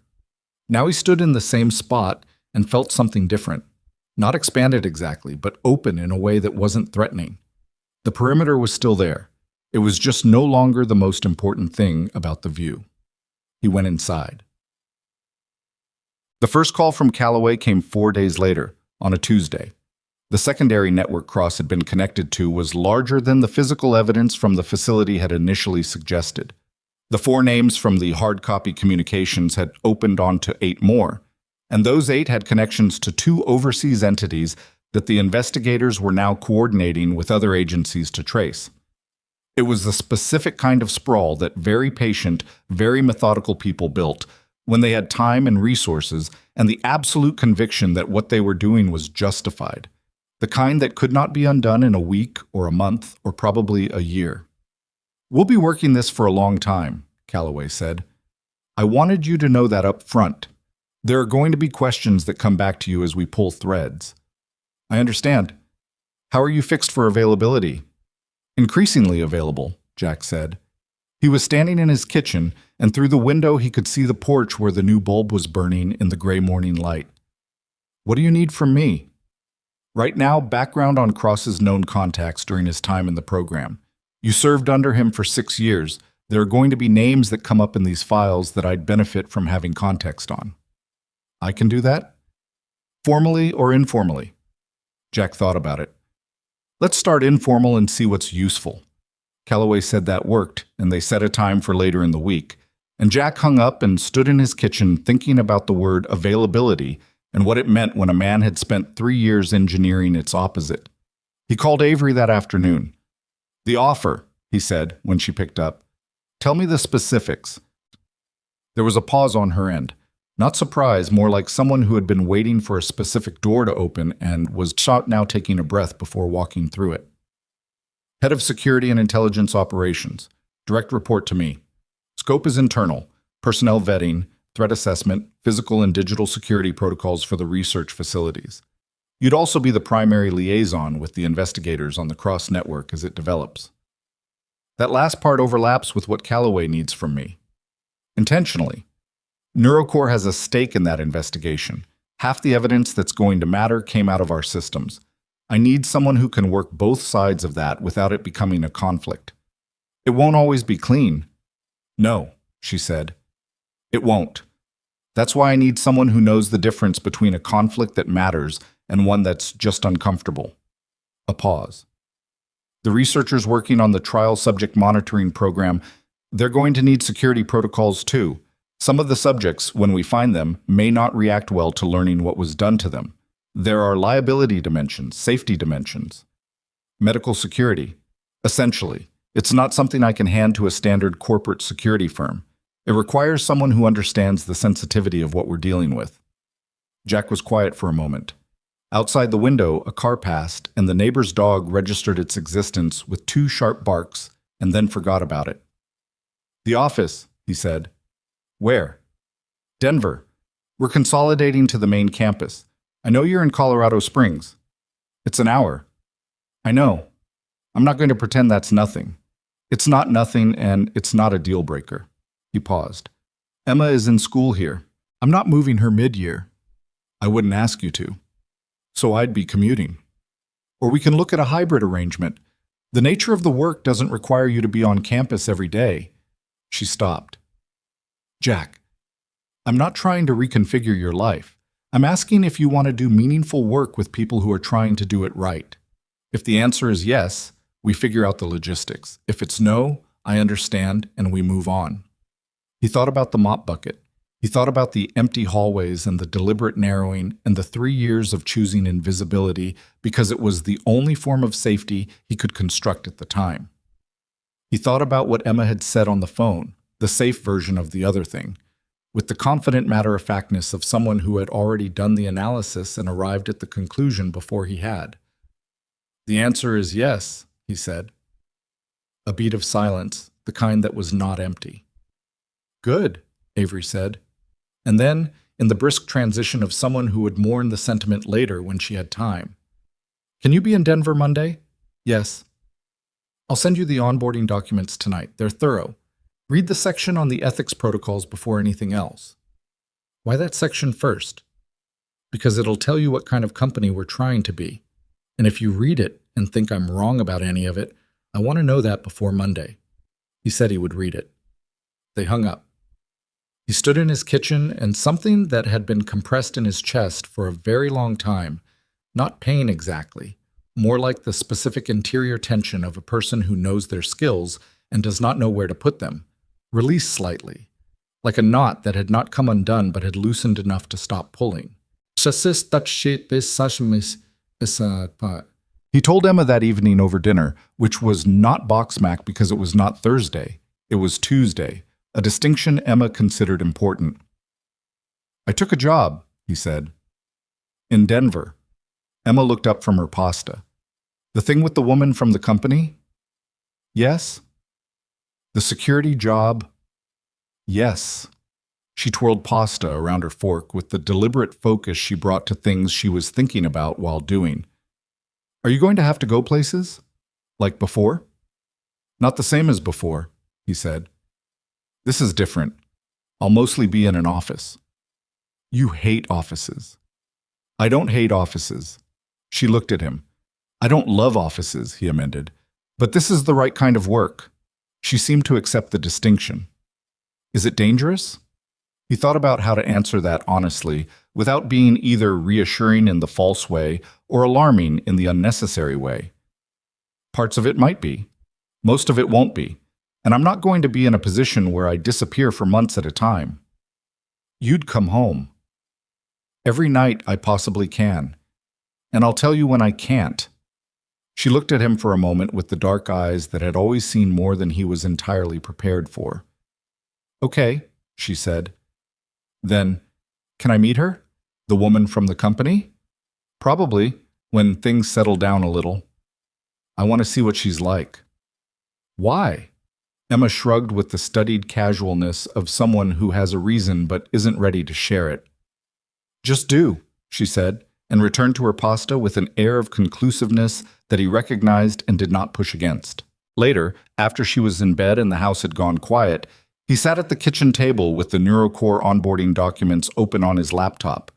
Not the ethics section yet. He would get to that, but a summary of the ongoing trial subject monitoring program. The investigators had located 19 of the 22 Phase 2 subjects. 14 of those 19 had agreed to participate in the monitoring program.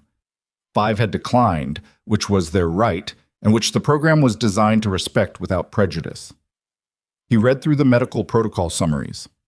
The neurologist from the University of Colorado, Dr. Reyes, a careful academic name at the top of each document, had designed an assessment structure that was, as far as Jack could understand it, as rigorous as current science allowed, while being honest about what current science did not yet know. The honest uncertainty was built into the documentation throughout. We do not yet know if these alterations are permanent. We do not yet know the full range of effects. We will know more in 6 months and more again in a year, and the program will adapt as knowledge develops. It was the kind of documentation that came from a person who respected the limits of what could be known, which Jack thought was probably the only responsible way to approach the thing. He closed the laptop and went to bed, and slept without dreaming, which had not always been the case and was not something he took for granted.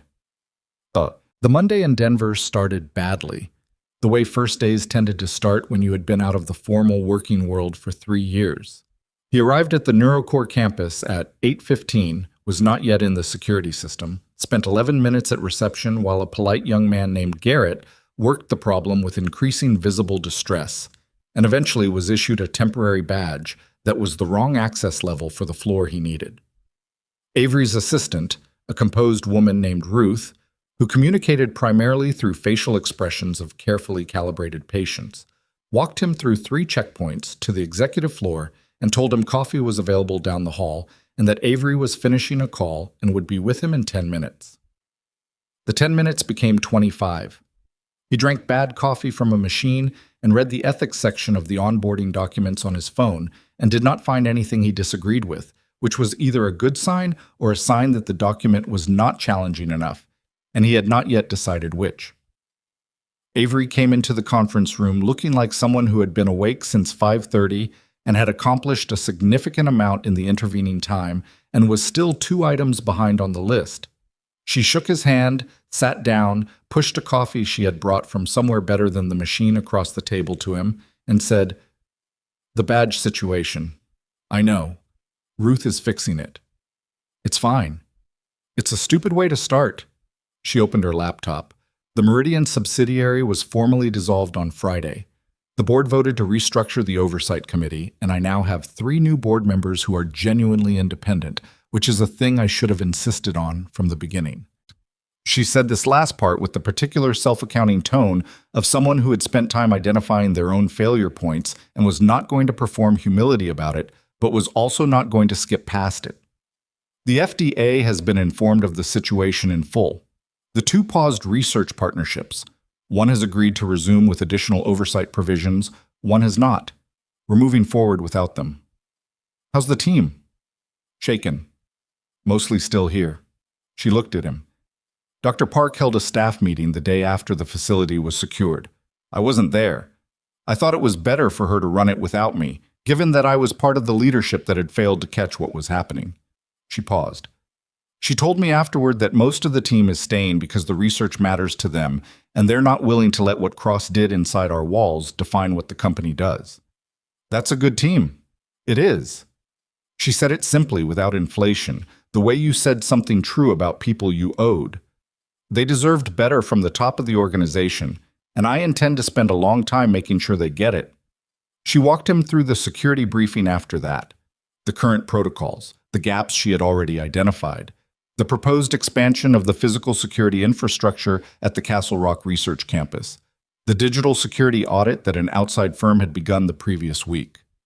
It was detailed and honest, and she did not dress up the gaps as less than they were, which made it useful rather than reassuring.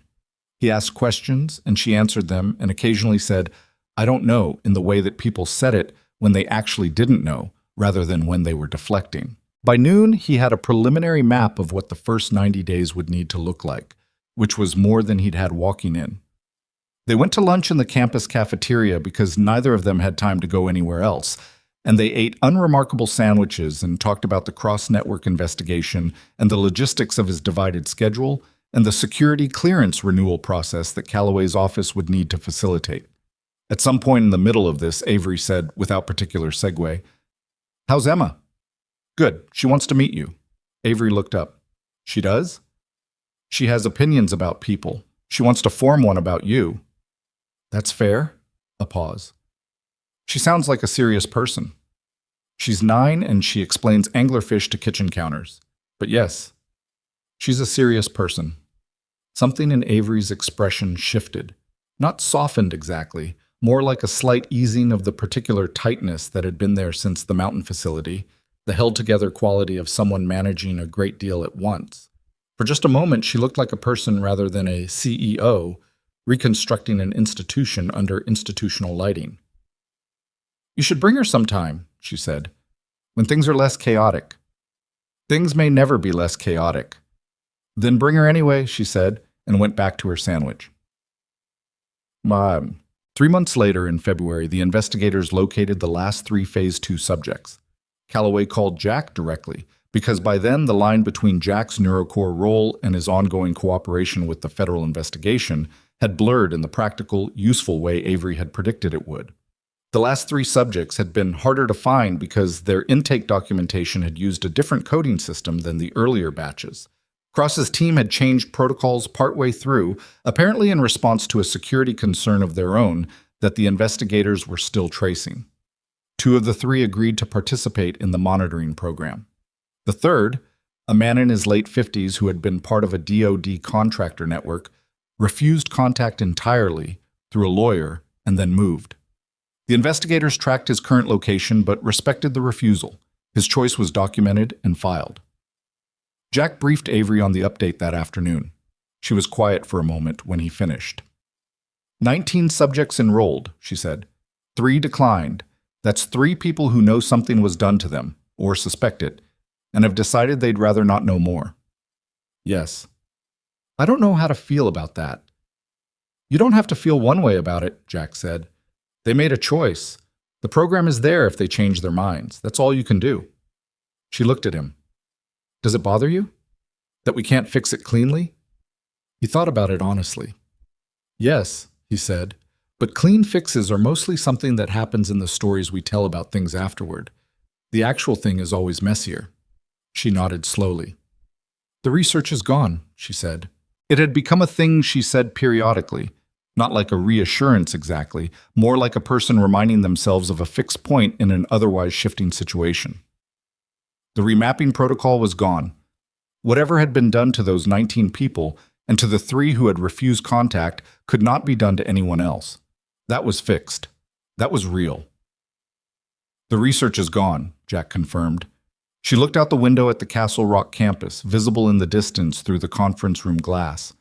The young trees that lined the access road had not changed. They would not look like trees for another several years, just the promise of trees, thin against the winter sky. Cross's preliminary hearing is next week, she said. I know. Are you going? Calloway wants me there. Background on the operational history. He paused. I'll go. How do you feel about seeing him? He had thought about this, the way he had thought about the facility in the mountains and the server room and the conversation in the cooling fan noise. He had thought about a man who had believed something so completely that he had built a monument to the belief and called it necessary, and who had sat down in a chair when it was over and not run. I don't know, Jack said. I'll know more after, Shatskab. The courtroom was smaller than he expected, which courtrooms often were. Cross came in with his attorneys and sat at the defense table and looked at the room with the same measured assessment he had always brought to unfamiliar spaces. And when his eyes reached Jack, he did not look away, and neither did Jack. And after a moment, Cross gave a very slight nod. Not acknowledgement of wrongdoing, not apology, just the nod of one person to another person they have known in a serious context, and looked back at the front of the room. The hearing was procedural and lasted 90 minutes and established dates and parameters that Calloway's office explained to Jack afterward in a hallway that smelled like floor wax and old coffee. On the steps outside, Jack stood in the February cold and called Emma between classes. How was it? She said. She knew he'd been going, had accepted this the way she accepted the Denver commute and the occasional nights away, and the fact that her father's life had a complexity to it that he did not hide from her anymore. Procedural, he said. Boring, mostly. Was he there? The man? Yes. Did he say anything to you? No. A pause. Are you okay? He looked at the winter sky over the courthouse. It was the particular flat white of February. Not warm, not hostile, just present. Yeah, he said. I'm okay. Okay. He could hear a bell somewhere in her background.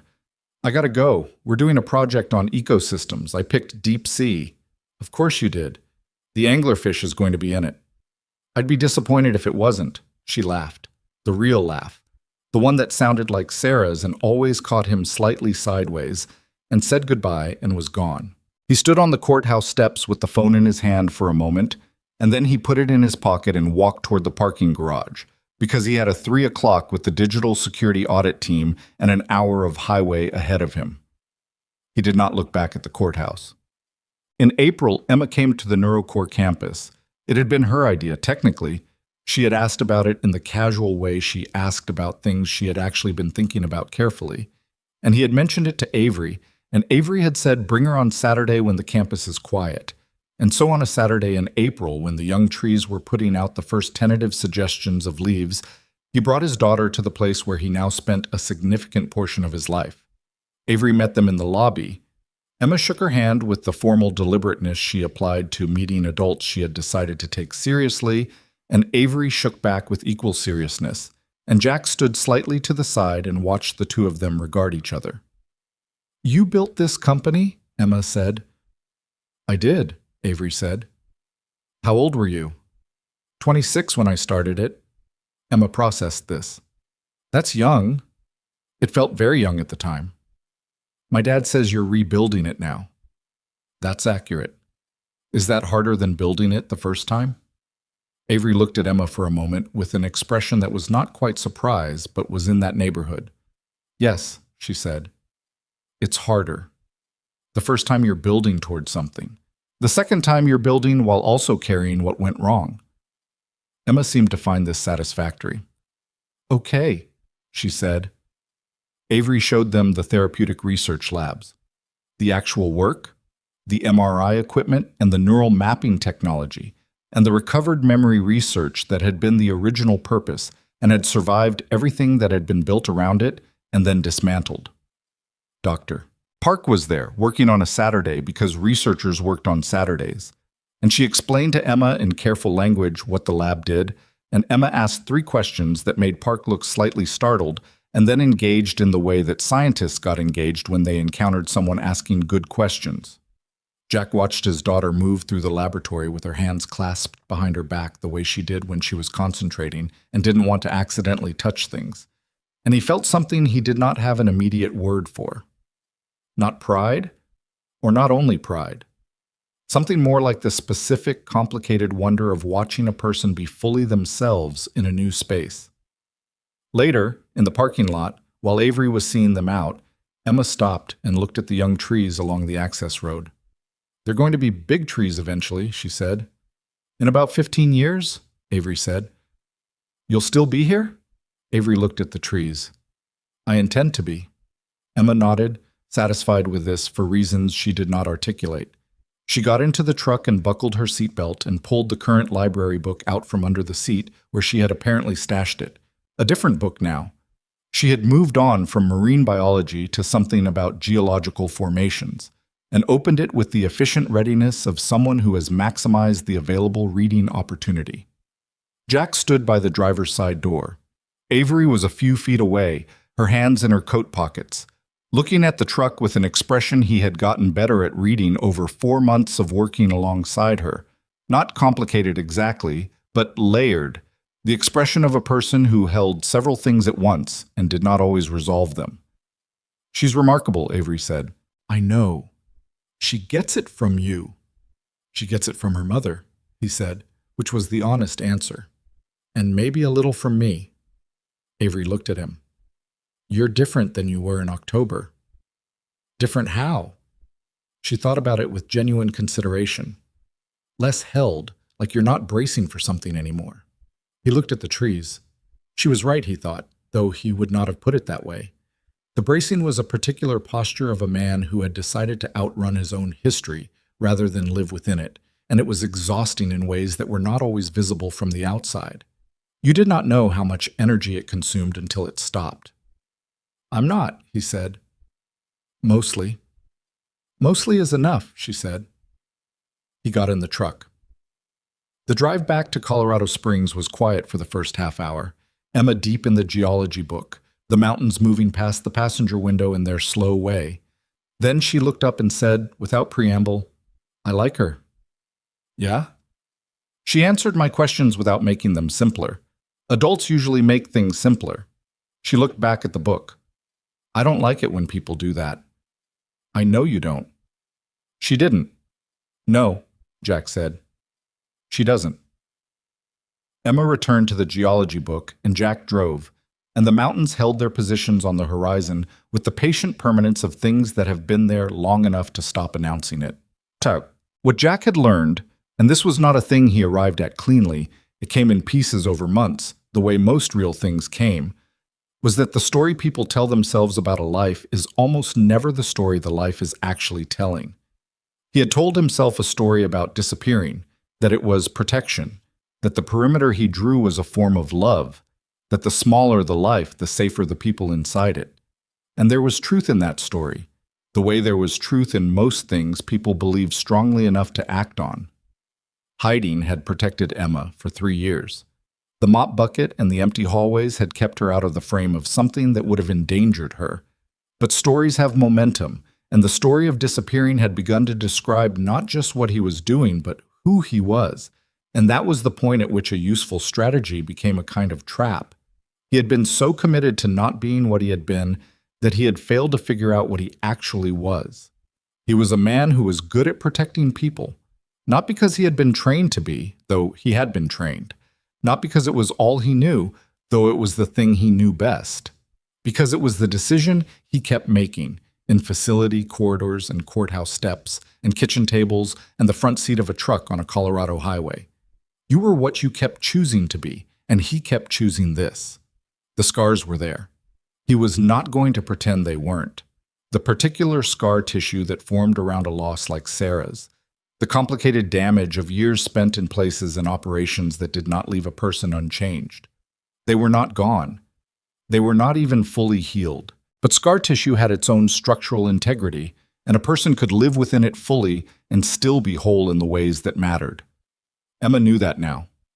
He had told her, over the months, more of it than she strictly needed at 9 years old. But she had asked, and she deserved honest answers to her questions, and he had given them. She had absorbed the information the way she absorbed most things, seriously and without drama, and had not looked at him differently. She had looked at him more accurately, which was different from differently, and which was what he had always been afraid of, and which turned out to be something else entirely. The 22 subjects in the monitoring program were, as of April, showing varied results. 4 of them reported subjective experiences consistent with the neurological changes the protocol had induced: difficulties accessing certain categories of memory, altered emotional responses to specific triggers, a mild ongoing sense of discontinuity that Dr. Reyes described cautiously in the progress reports as cognitively present but functionally manageable in most cases. 3 reported no noticeable effects. The remaining 12 described experiences across a range that the medical team was still mapping. The 6-month assessments would tell more. Cross had entered a guilty plea in March on 2 of the 11 charges, with the remaining 9 set for trial. His legal strategy, as Callaway explained it to Jack, was to acknowledge the conduct while contesting the characterization, to argue that the intent had been fundamentally different from what the prosecution framed it as, and that intent should matter in how the law treated it. It was, Jack thought, exactly the argument Cross would make. The same argument he had always made, just in a different room. The secondary network was still being traced. 3 of the 8 names from the follow-on communications had been formally charged. 2 had cooperated. The other threads were running toward conclusions that Callaway described as probably months, not years, and Callaway was generally conservative with timelines, which meant it was probably months. NeuroCore's second FDA trial, the one for the memory reconstruction protocol for traumatic brain injury patients, the real work, the work that had survived, was showing early results that Dr. Park described in a staff meeting Jack attended as genuinely promising, which I say carefully because I try not to say that until I mean it. The room had been quiet in the particular way rooms were quiet when people who had been through something difficult heard news that made it feel less entirely like loss. Jack had sat in the back of that meeting and listened, and thought about what it meant to do work that was trying to give people back something they had lost. He thought about the subjects in the monitoring program and the gaps in their mornings that they might not have names for. He thought about what Avery had said about carrying what went wrong while building again, and how that was harder than building the first time. He thought it was probably also more important. On a Saturday in late May, a warm one, the kind that came in Colorado. Like a promise that was finally keeping itself, Jack and Emma drove up into the mountains west of Denver. Not to any particular destination. Emma had asked if they could drive up to where the trees got tall, which was her way of describing the elevation where the ponderosas took over from the scrub oak and the road wound into genuine altitude, and he had said yes, and so they drove. They stopped at a pullout with a view east over the plains, and got out of the truck and stood with the wind coming up the ridgeline and the city invisible in the distance and the plains running all the way to where the sky met them. Emma leaned against the front of the truck and looked out at all of it. "It goes really far," she said. "It does. Do you like it here? The job, Denver, all of it?" He looked at his daughter and at the view and at the mountains behind them that they had driven up through and that were as old as anything he could think of, and entirely indifferent to the specifics of any given human life, which was either humbling or freeing depending on how you held it. "Yes," he said. "I like it." "More than the school?" "Different from the school." She considered. "The school was safe." "Yes." "This is different safe." He looked at her. "What do you mean?" She shrugged in the way she shrugged when she was saying something she had thought through carefully and was now releasing into the air to see how it landed. "The school was safe because nothing happened. This is safe because you know what to do if something does." She paused. "I think the second kind is better, because the first kind you always know it's not real." He did not say anything for a moment. The wind came up again and moved through the pines below them with a sound like something breathing. "When did you figure that out?" he said. "I've known for a while," she said simply, without accusation or particular weight. Just a fact about herself that she was sharing. "I just didn't say it because you weren't ready." He looked at his daughter, 9 years old and standing on a mountain pullout with her hair in the wind and her eyes on the plains, calm in the particular way she was calm, which had nothing to do with the absence of understanding and everything to do with the presence of it, and felt the love that he had never been able to do adequate justice to in any internal account. The love that was not sentiment but was more like gravity, constant and directional, and the thing that everything else in his life was ultimately organized around. "I'm ready now," he said. She looked at him, the dark eyes, Sarah's eyes, steady and clear. "I know," she said. "That's why I said it." They stood there for a while longer, the two of them, while the wind worked through the pines and the plains stretched east and the mountains held the west, and the afternoon moved in its unhurried way toward evening, and the world was not fixed and not simple and not safe in any absolute sense, but it was theirs, and they were in it together, and that was the thing that had always been true, and that Jack Callahan had spent 3 years walking in a wide circle around before arriving, finally, at the place where he could stand still and know it. The drive down the mountain was easy. Emma fell asleep somewhere around the second switchback, the geology book open and unread in her lap, and Jack drove the rest of the way home alone in the quiet, and it was a good quiet, and he let it be exactly what it was,